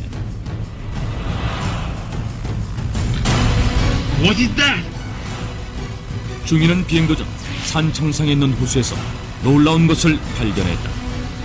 그것은 바로 거대한 배였다. 로스코비카 중위의 보고를 받은 러시아의 황제 니콜라이 2세는 탐험대를 보내 직접 확인하게 했는데, 탐험대 역시 로스코비카 중위가 배를 발견했던 장소에서 빙하 속에 묻힌 거대한 배를 발견한다. 그 배는 120m가 넘는 길이었고, 배 안에는 높이 5m 정도의 칸막이가 몇백 개나 있었다. 어떤 방은 아주 크고 천장이 높았으며 어떤 방은 바구니가 겹겹이 줄지어 있기도 했다. 탐험대원들은 흥분하지 않을 수 없었다. 실제 이 사진입니다. 배가 바로 노아의 방주라고 생각했기 때문이다. 그런데 놀라운 일이 벌어진다. 1955년 노아의 방주를 찾아 아라랏산을 찾아온 프랑스의 폭파 전문가인 테르낭 나바라와 그의 아들 라파엘이 산 정상의 빙하 속에서 방주의 파편으로 여겨지는 나무 조각을 발견한 것이다. 그들의 발견 과정은 고스란히 실제 영상으로 남겨져 공개됐는데, 이렇게 되자 그들이 발견한 것이 실제 노아의 방주 파편인지에 대한 여부에 관심이 모아졌다. 그리고 얼마 후 발견된 나무 조각의 생성년들을 분석했는데 놀랍게도 약 5,000년 전의 것으로 밝혀졌다. 이것은 노아의 방주가 만들어졌을 것으로 추정되는 시기와 일치하는 것이었다. 그 후 터키의 아라랏산은 세계적인 주목을 받는다. 성경에 나와 있는 그 장소에 성경과 똑같은 크기, 똑같은 연대, 똑같은 재료의 방주가 지금도 있어요. 하나님 말씀은 틀림없는 사실입니다. 그런데 한 번은 어떤 분이 과학적으로 성경이 틀렸다라고 따지시더라고요. 무슨 내용이었냐면 저보고 그러더라고요. 이게 하늘에 비가 구름에서 내려오는 거 아니냐고. 그 구름, 전 지구를 덮고 있는 모든 구름의 비가 다 쏟아진다라고 하면 이 지구를 몇 미터 정도 덮을지 계산해 봤냐고. 그분이 계산해 본 결과를 갖고 왔어요. 한 3cm인가 덮는데요. 지구 위에 있는 모든 구름에 물이 다 쏟아져도 지구 전체를 덮기에는 몇 cm 못 덮은 겁니다. 그러면서 그런데 높은 산까지 다 덮었다는 게 말이 되냐고 따지는 거예요. 그런데 그분이 하나를 모르시는 게 있었어요. 노아의 홍수 때의 비는 구름에서 내려오는 비의 수준이 아니었다라는 겁니다. 실제로 홍수가 있기 전에 이 세상은 어떻게 돼 있었느냐? 창세기 1장에 이렇게 설명을 해 주십니다. 하나님이 궁창을 만드사 궁창 아래의 물과 궁창 위의 물로 나뉘게 하심에 그대로 되니라. 여기서 궁창은 시궁창 생각하시면 안 됩니다. 하나님이 궁창을 하늘이라 칭하시니라. 하늘을 만드셨어요. 그런데 하늘 아래에도 물이 있고 하늘 위에도 물이 있어요. 하늘 아래의 물은 강이 있고 호수가 있고 바다가 있고, 그런데 신기한 건 하늘 위에도 물이 있었대요. 그러니까 지금하고 다르게 처음 하나님이 세상을 만들었을 때는 지구 전체를 물층이 덮고 있었던 겁니다. 그 물층이 다 쏟아져 내린 거예요. 에이, 그 물층이 있었는지 그럼 어떻게 하냐고. 그럼 한번 따져보자고 했습니다. 이 물층이 있으면 어떤 일이 벌어지느냐? 햇볕이 비칩니다. 그러면 나쁜 광선은 반사가 되고 좋은 광선이 통과가 됩니다. 그리고 그 햇빛의 열에 의해서 물이 데펴지면 대류 현상에 의해서 물이 골고루 따뜻해져요.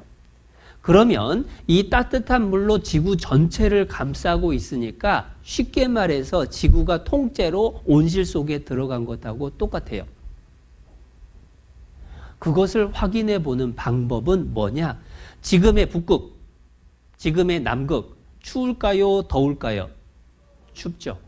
그런데 하늘에 물층이 있었다라면 북극과 남극이 추웠을까요? 따뜻했을까요? 따뜻했을 거예요. 온실 속에 들어가 있으니까. 그래서 하늘에 물층이 있었는지 확인해 보는 가장 쉽고 확실한 방법은 북극과 남극이 따뜻했었는지 따져보면 돼요. 그런데 따져보니까 적도, 극지방 모두 온화했다.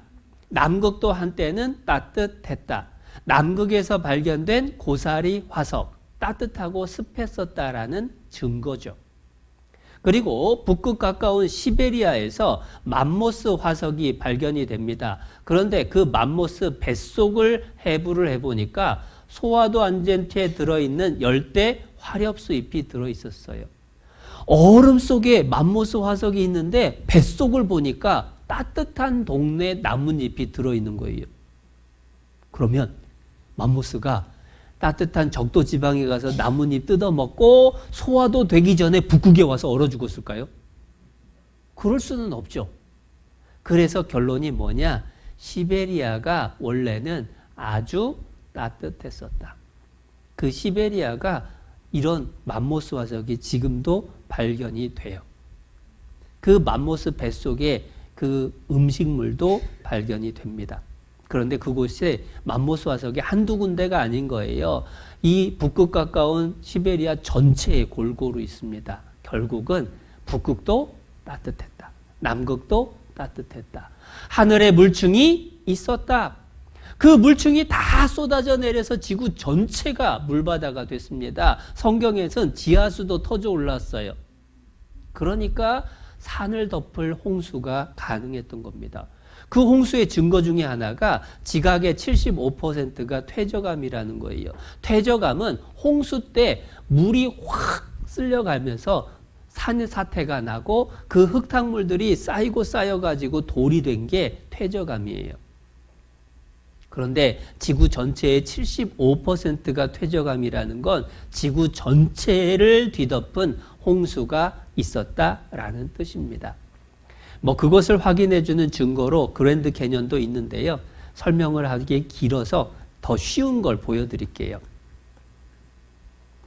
우리나라에서 설악산에서 하룻밤 비가 쏟아져가지고 그 홍수로 해가지고 집중호우로 2006년도에 그 집중호우 때문에 이렇게 선상지라고 해서 흙으로 차곡차곡 쌓인 이런 지역이 만들어졌어요. 이게 쌓이고 쌓이다 보면 지층이 되는 겁니다. 그러니까 전 지구에 이러한 홍수의 흔적이 있는 거예요. 아시아에도 차곡차곡 쌓여 있는 퇴적암, 오세아니아, 호주 지방에도, 아프리카에도, 그리고 중국에도, 전 세계, 그리고 미국의 그랜드 캐년도 마찬가지. 대홍수의 흔적입니다. 더 확실한 증거는 이겁니다. 물고기 화석. 물고기는 죽으면 가라앉을까요? 떠오를까요? 물고기 죽으면 떠올라요. 떠오르면 화석이 될 수가 없어요. 그러면 어떻게 해야 물고기가 화석이 되냐? 물고기가 헤엄치고 있다가 갑자기 흙탕물이 덮어버려요. 차곡차곡 눌러가지고 썩기도 전에 돌처럼 굳어버리면 화석이 되는 겁니다. 그러니까 물고기 화석은 산채로 파묻혀야 화석이 되는 거예요. 그런데 어떻게 그럴 수가 있을까? 대홍수가 아니고서는 물고기가 파묻힐 수가 없죠. 살아있을 때 갑자기 매몰된 증거가 이겁니다.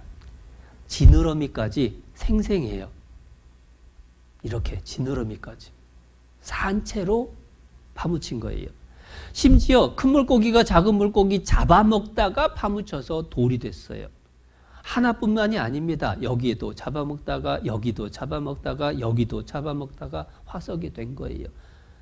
잡아먹다가 화석이 됐다는 건 앗! 하는 순간에 벌써 파묻힐 정도로 엄청나게 흙탕물들이 많이 쏟아져 왔다는 거죠. 그리고 더 쉬운 증거가 이거예요. 지난 마이산은 거의 돌산입니다. 그런데 그 돌무더기 산 위에서 뭐가 발견이 되느냐? 물고기와 조개 화석이 산꼭대기에서 발견돼요. 이런 조개 화석들이 발견이 되는데요. 에이, 사람들이 먹고 까서 버린 거겠지. 그게 돌이 됐겠지. 사람이 먹고 까서 버리면 이렇게 입이 벌어집니다. 그런데 화석을 뒤져보니까요. 화석이 이렇게 입을 꽉 다물고 있어요. 산채로 파묻힌 겁니다. 아니, 바닷가나 강에서 살아야 될 조개가 왜 산꼭대기에서 나오느냐? 옛날에 산꼭대기도 물에 덮였다라는 증거죠. 제가 다녀왔던 안데스 산맥입니다. 기본이 3,000m 정도 높은 곳이에요. 거기도 조개 화석이 많이 발견됩니다. 세계에서 제일 높은 곳이 에베레스트 산이죠. 에베레스트 산이 있는 히말라야 산맥. 8,000m가 넘어요. 그런데 해저에서만 살았던 조개 화석이 그 8,000m 높은 곳에서 발견이 됩니다. 그래서 결론을 내리죠. 에베레스트는 바다 밑바닥이었다. 세계에서 가장 높은 산까지 물에 덮인 적이 있다. 성경은 하나님 말씀이 틀림없다라는 증거입니다. 그래서 대홍수는 피할 수 없는 역사적인 사실인 거예요. 절대 지어낸 얘기가 아니라는 증거가 넘쳐납니다. 그러니까 바로 이어서 질문이 나옵니다. 아니, 그러면 그 많은 물들이 지금은 다 어디 갔냐고. 하나님은 그 질문 나올까봐 그 대답도 성경에 다 적어 놓으셨습니다. 그래서 그 물들이 지금은 어떻게 됐느냐? 욥기 37장에서는 이렇게 설명해 주셔요. 하나님의 부시는 기운에 얼음이 얼고 물의 넓이가 줄어지느니라. 얼음으로 물을 차곡차곡 쌓아놨어요. 북극과 남극에 얼음들이 있습니다.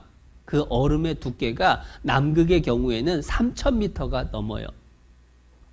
그 얼음이 다 녹으면 어떻게 되느냐? 지금보다 바닷물 높이가 60m 올라갑니다. 그래서 지금 온난화 때문에 태평양 투발루라고 하는 나라는 거의 물에 다 잠겼어요. 다 녹으면 서울도 웬만하면 잠깁니다. 후포는 바닷가. 제가 오늘 등기산 갔는데 거기가 해발 한 100m 정도 되나 봐요. 그런데 북극과 남극 얼음 다 녹으면 60m가 찹니다. 그러면 우리 집이 등기산보다 낫다 하면 다 잠기는 거예요. 그런데 문제는 그 정도 가지고는 산이 잠기지는 않을 거 아니냐 이거예요. 그런데 또 말씀을 해주셨습니다. 시편 33편에서는 하나님이 바닷물을 모아 무더기같이 쌓았을 뿐만 아니라 깊은 물을 곳간 창고에 두셨어요. 물을 담아 놓는 창고를 하나님이 만드셨습니다. 그게 바닷속 깊은 해구라는 곳이에요. 가장 깊은 곳은 11,529m, 10,000m가 넘죠. 에베레스트산이 8,848m, 그보다 2,000m 이상 남아요. 근데 이렇게 깊은 물창고를 파려면 흙을 파내렸을 거 아니에요. 이 흙은 다 어디 갔을까요? 삽질해 보셨죠? 우리 남자분들. 삽질해서 흙을 팠습니다. 그 흙 어디다 쌓아요? 옆에다 쌓아야죠. 구멍이 깊으면 깊을수록 옆에 흙무더기가 많아지죠. 깊은 바다 창고를, 물창고를 만들었다는 건 반대쪽 어딘가에 높은 산이 쌓였다는 얘기란 뜻이에요. 그걸 시편 104편에서 설명을 해 주십니다. 옷으로 덮음같이 땅을 바다로 덮으심에 물이 산들 위에 섰더니 노아 홍수 때죠. 주의 견책을 인하여 도망하며 주의 우레소리를 인하여 빨리 가서 주의 정하신 처소에 이르렀고 산은 오르고 골짜기는 내려갔나이다. 홍수 이후에 산은 점점 높아지고 바다는 더 깊어진 거예요. 그 얘기는 홍수 전에는 에베레스트 산이 8,848m가 아니었습니다. 홍수 때 잠겼고 홍수 이후에 물을 바다에 채우시면서 땅은 올라갔어요. 그걸 지구과학에서는 조산운동이라고 합니다. 두 개의 지판이 충돌을 하면 솟아오르고 지판이 갈라지면 골짜기, 바다가 깊어지는 거예요. 과학하고 성경하고 정확히 맞아떨어지죠. 그러면 거꾸로 그 산을 깎아서 깊은 바다를 메꾸면, 평평하게 만들면 어떻게 되느냐? 현재 지구에 있는 물만으로 지구는 평균 3,400m의 깊은 바다가 됩니다. 그러니까 지구에 있는 물만 해도 온 세상을 충분히 덮을 만큼 많아요. 자, 방주를 찾았습니다. 그리고 하늘에 물층이 있었다는 증거도, 대홍수의 증거도 찾았습니다. 그리고 지금 지구상에 그 물들이 충분히 많다는 것도 확인을 했습니다. 성경, 노아의 홍수 이야기 지어낸 걸까요? 하나님 말씀일까요? 하나님 말씀. 증험이 있으면 하나님 말씀. 하나님 말씀이면 두려워해야 돼요. 왜냐? 천국과 지옥이 있다는 얘기거든요. 그런데 의외로 많은 사람들이 무시를 하려고 자꾸만 그래요. 노아 홍수 때도 마찬가지입니다. 노아가 전도를 했는데요. 사람들이 무시했어요. 과학자들이 노아의 방주 크기를 계산을 해보니까 방주의 크기가 동물들 다 태우고 노아 가족 태우고 먹을 것 싣고 나도 3분의 2가 비어 있었대요. 아니, 방주를 왜 그렇게 크게 만들었느냐? 하나님은 노아 가족 외에도 방주에 타기를 바라셨어요. 그래서 노아에게 전도하라고 한 겁니다. 그런데 전도해도 안 들었어요. 그래서 예수님은 노아 시대에 사람들이 물에 빠져 죽은 이유를 이렇게 설명을 해 주십니다. 마태복음 24장에서 노아의 때와 같이 인자의 임함도 그러하리라. 홍수 전에 노아가 방주에 들어가던 날까지 사람들이 먹고 마시고 장가들고 시집가고 있으면서, 먹고 마시고 죄일까요? 죄 아닐까요? 갑자기 불안해지죠. 나 저녁 먹고 밥, 물 마셨는데, 커피 마셨는데 그럼 죄인가? 죄 아닙니다. 걱정 마십시오. 장가들고 시집가고 죄일까요? 죄 아닐까요? 네, 그것도 죄 아니에요. 그런데 그러고 있으면서 문제는 뭐냐? 홍수가 나서 저희를 다 멸하기까지 깨닫지 못하였으니. 노아가 전도했는데 귀를 틀어 막은 거예요. 뭐 그런 게 다 있냐고. 멸망은 무슨 멸망이냐고 무시한 거예요. 노아가 전도한 것을 무시했기 때문에 노아 가족 빼고 다 물에 빠져 죽은 겁니다. 그러면 노아 시대에 물에 빠져 죽은 사람들은 죄가 많아 죽은 걸까요? 피할 길을, 하나님의 경고를 무시했기 때문에 죽은 걸까요? 경고를 무시해서 죽은 거예요.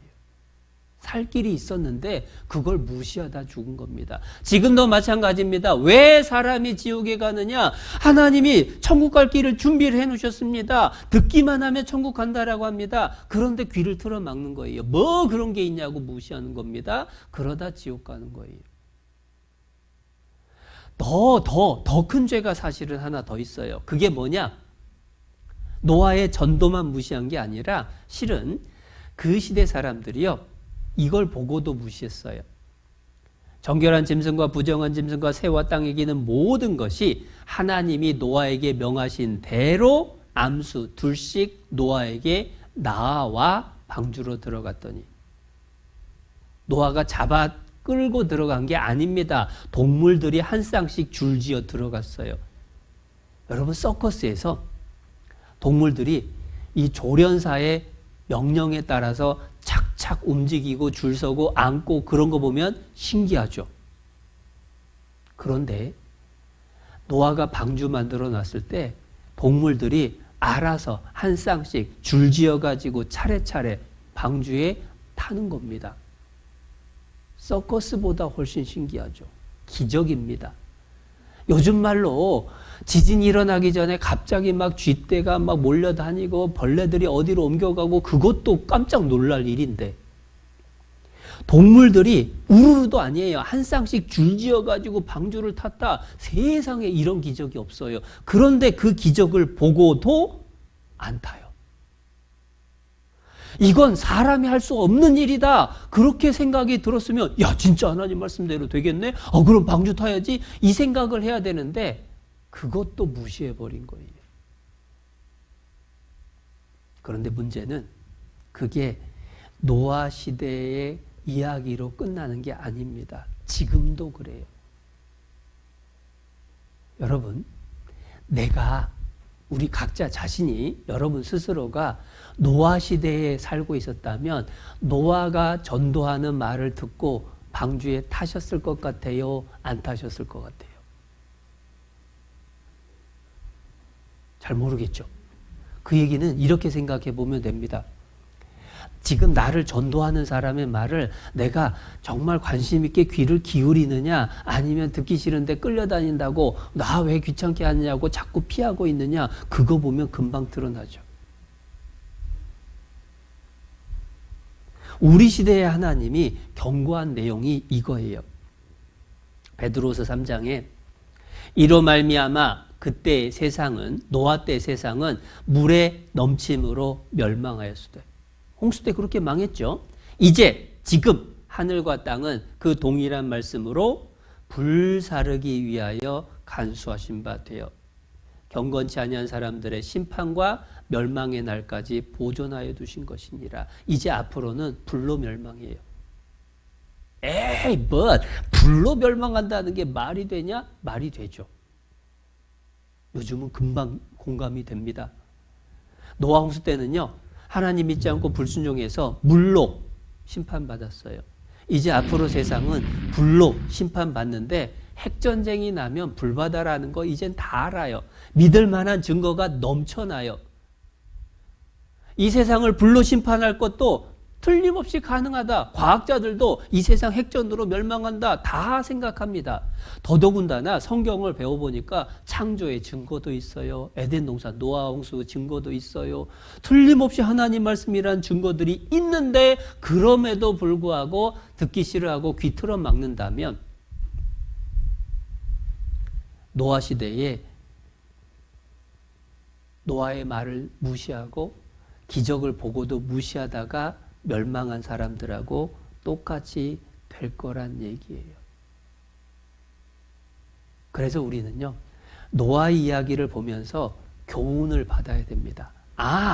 하나님 말씀 무시하다가 큰일 나는구나. 나는 무시할 게 아니라 정말 진지하게 따져보고 그게 확실하다라고 한다면 내가 하나님 말씀 따라가야 되겠구나. 그 마음을 먹는 것이 당연하다라는 얘기예요. 사실 성경의 모든 증거를 다 살펴볼 필요도 없습니다. 정말 중요한 사건들, 믿기 어려운 사건들이 틀림없는 사실인지 아니지만 확인해 보면 돼요. 예를 들면 이런 겁니다. 여러분, 요즘 감자 많이 나오죠. 어제도 간식 감자가 나왔는데 감자를 큰 솥에다가 넣고 삶아요. 그런데 대충 몇 분 되면은 익었겠다 싶어가지고 열었는데 이게 익었나 안 익었나가 문으로 보이나요? 안 보이죠. 그래서 젓가락 들었어요. 자, 다 찔러봐야 될까요? 큰 놈 한두 개 찔러보면 될까요? 큰 놈 찔러봐서 푹 잘 들어가면 작은 놈은 안 찔러봐도 돼요. 성경에 이 모든 얘기를 다 확인을 해야 되느냐? 아닙니다. 성경 중에서도 믿기 어려운 내용들이 틀림없는 사실이라면 그럴듯한 얘기는 안 찾아봐도 돼요. 사람을 만들었다는 거, 살기 좋은 낙원이 있었다는 거, 온 세상이 물로 망하고 높은 산꼭대기까지 다 잠겼다는 거, 정말 믿을 수 없을 것 같은 이야기인데 증거가 있어요. 틀림없는 사실이에요. 그러면 나머지 사실 안 따져봐도 믿을 수 있습니다. 그런데 안타까운 건 뭐냐면 그러한 증거를 보고도 그래서 어쨌다고? 나하고 뭔 상관이 있는데? 라는 생각을 하시는 분들이 계셔요. 근데 한번 잘 정리해 보셔야 됩니다. 하나님 말씀하셨습니다. 증언이 없으면 지어낸 얘기니까 걱정할 거 없다고 마음대로 하라고. 그러나 증언이 있으면 하나님 말씀이 틀림없으니까 두려워하라고. 왜요? 천국 지옥도 있다는 거거든요. 하나님이 7, 80년 살다가 죽어 없어질 사람 고생하면서 이 세상 살게 할 이유가 없어요. 영원하신 하나님과 같이 살 수 있는 사람을 바라시는 겁니다. 구원받고 천국에서 살기를 바라셔요. 그 하나님의 마음을 무시하고 고집부리다가 노아 홍수 때 사람들이 망했어요. 우리 가운데는 그런 사람이 없어야 된다. 하나님을 두려워해야 될 정도로 두려워하는 그 마음을 갖는 게 필요한 겁니다. 그런데 가끔은요, 성경이 사실인 걸 확인하고도 더 위험한 생각을 갖는 분이 계셔요. 이런 분이 계시더라고요. 내가 그렇다고 믿을 줄 아냐? 내가 믿는가 봐라. 난 안 믿어. 마음에 딱 정해놓고 계신 분이 계세요. 그게 정말 위험합니다. 하나님 앞에 정직해져야 돼요. 이런 모습입니다. 한번 테스트를 해볼게요. 뭐가 있습니까?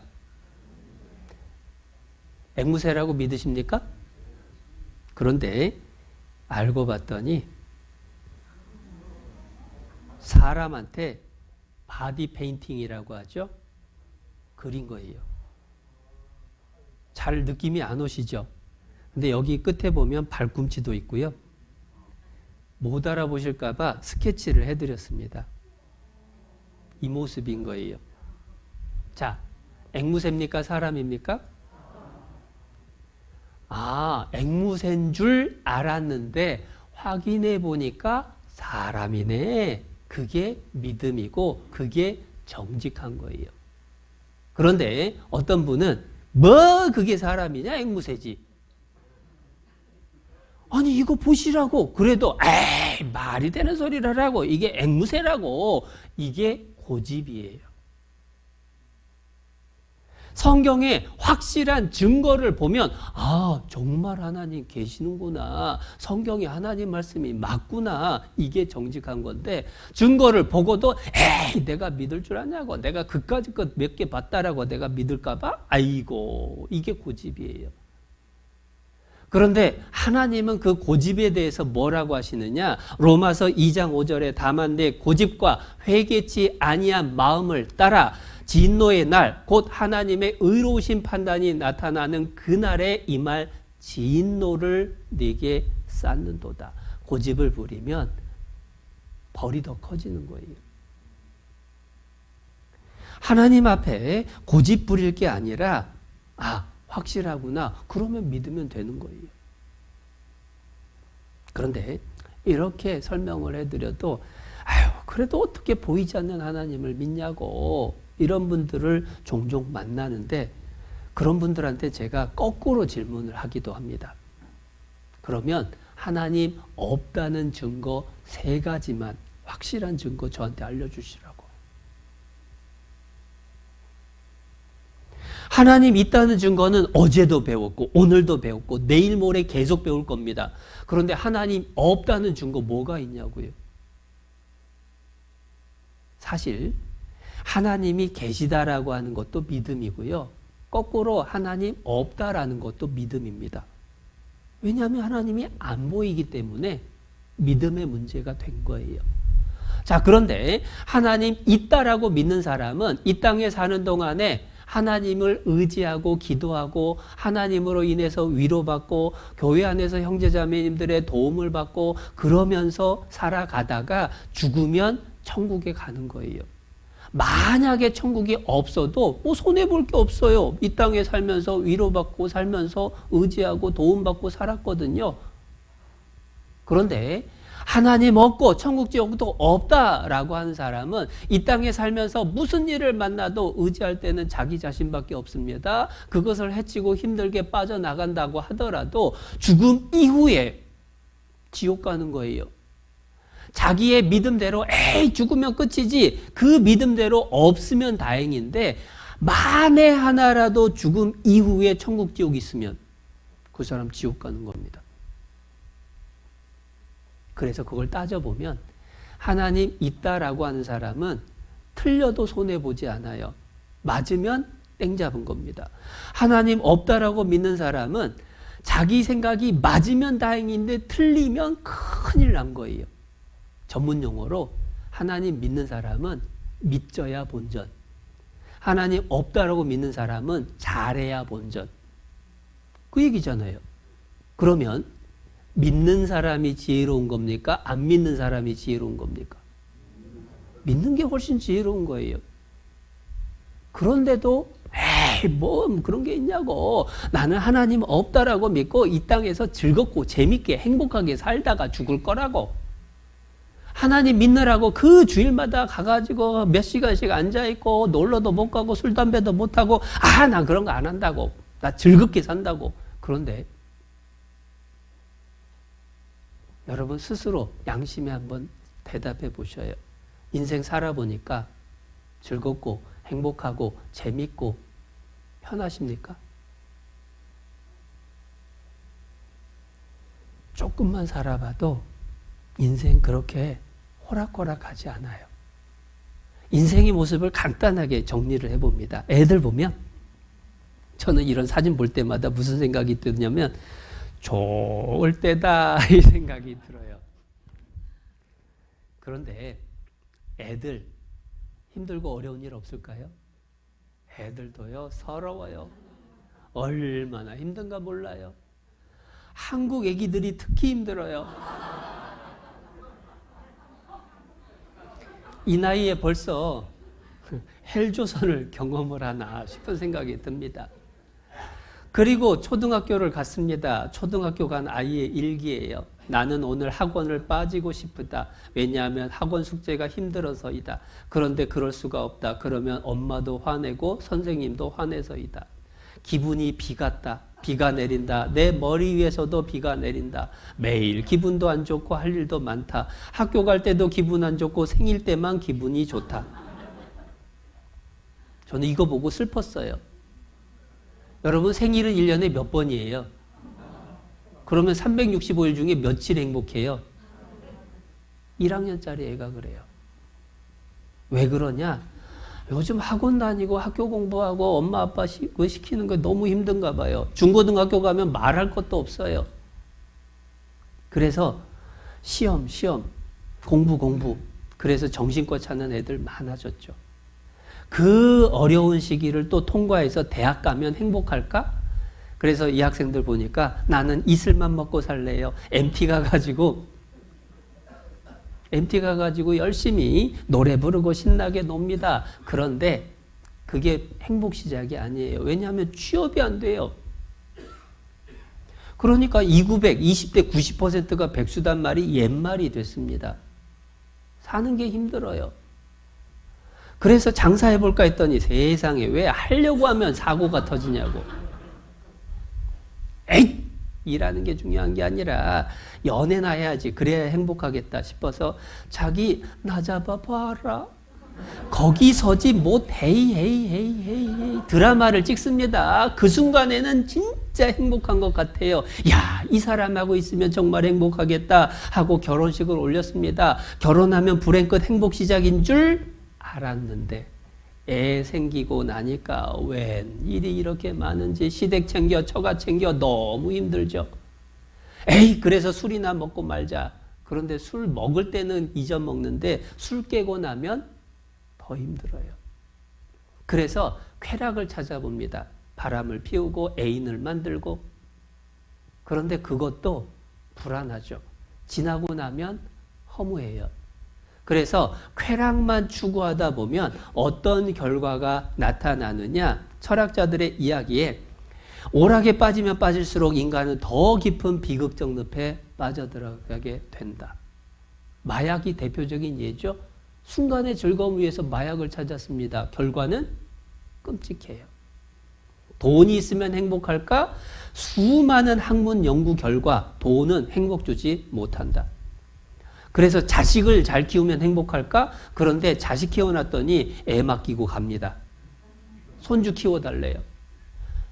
아니, 자식 다 시집장가 보내서 이제는 놀고 좀 여행도 다녀야 되겠다 했는데 손주 보느라고 고생하고 다 손주까지 키워놨더니 다 떠나가는 거예요. 고독과 질병에 옳죠. 외로움이 찾아옵니다. 마디마디 고통이 서려 있죠. 남 얘기가 아니잖아요.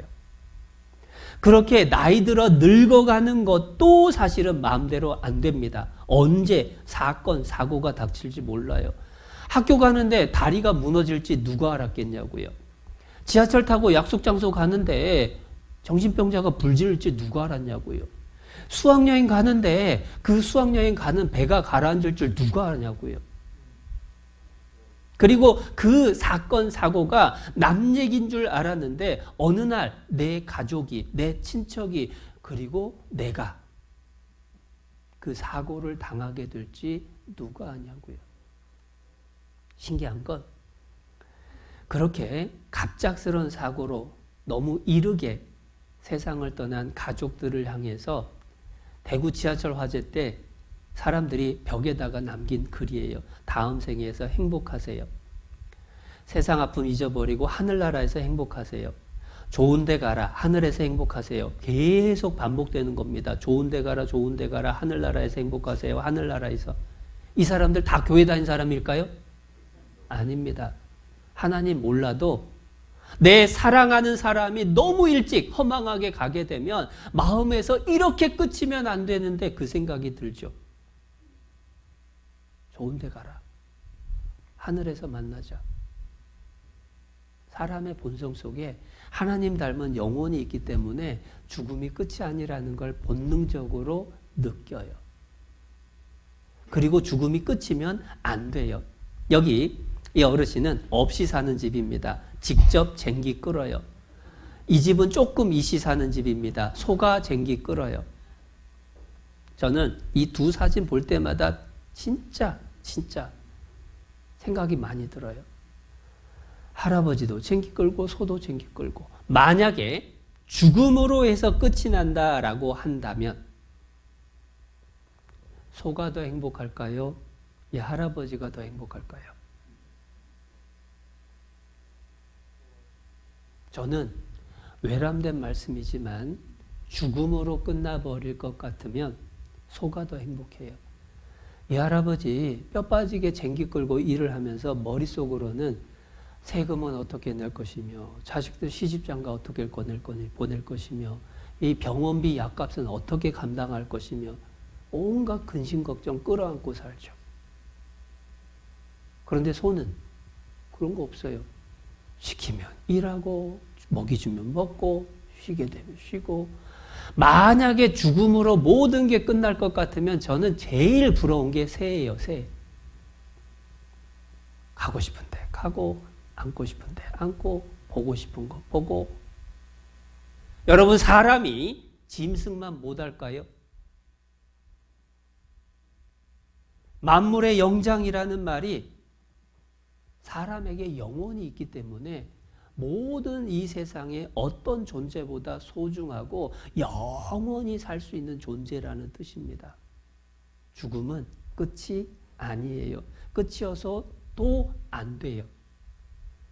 인생 살아보는데 이렇게 사는 것으로 이 고생하면서 살다가 끝나버릴 것 같으면 억울하죠. 그래서 하나님은 죽음이 끝이 아니라고, 한 번 죽는 것은 사람에게 정하신 것이요 그 후가 있다라고 말씀을 하시는 겁니다. 이 세상이 전부가 아니고 영원한 천국을 준비해 놓으셨다고, 그곳에 같이 가자라고 얘기를 하시는 거예요. 우리 진지하게 생각해 봐야 됩니다. 정말 하나님이 계시는지, 영혼이 있는지, 죽음 이후에 천국 지옥이 있는지, 그리고 내가 어떻게 될 건지. 내일은 수요일입니다. 가끔은 본교회에 가야 된다라고 해서 이 말씀 잘 듣다가 또 빼먹는 분이 계시는데, 이 드라마처럼 성경의 이야기가 쭉 순서대로 이어지기 때문에 하루 빼먹으면 그 다음날 연결이 어려울 수 있어요. 이곳에 와서도 말씀을 들으실 수 있습니다. 본교회 내일 안 갔다라고 해서 문제되지 않아요. 그러니까 한 분도 빠짐없이 오셔서 말씀을 더 확인을 해보고, 그리고 올바른 믿음을 다 가질 수 있게 되길 바랍니다. 함께 기도하시겠습니다. 살아계셔서 지금도 기록된 말씀대로 온 세상을 다스리시는 하나님, 우리에게 하나님의 말씀을 배울 수 있는 귀한 기회를 주시고 성경의 증언을 하나하나 확실하게 밝혀주심을 감사합니다. 하나님의 말씀이 사실임을 증거를 통해 확인하고 확신하고 하나님 앞에 간절히 기도합니다. 이 자리에 함께한 모든 사람이 하나님이 예비해 두신 영원한 천국까지 함께 갈 수 있도록 도와주시옵소서. 끝까지 말씀을 듣고 모두가 구원 얻도록 지켜주시옵소서. 우리를 사랑하셔서 우리 모두가 구원받기를 바라시는 예수님의 이름으로 기도드렸습니다. 아멘.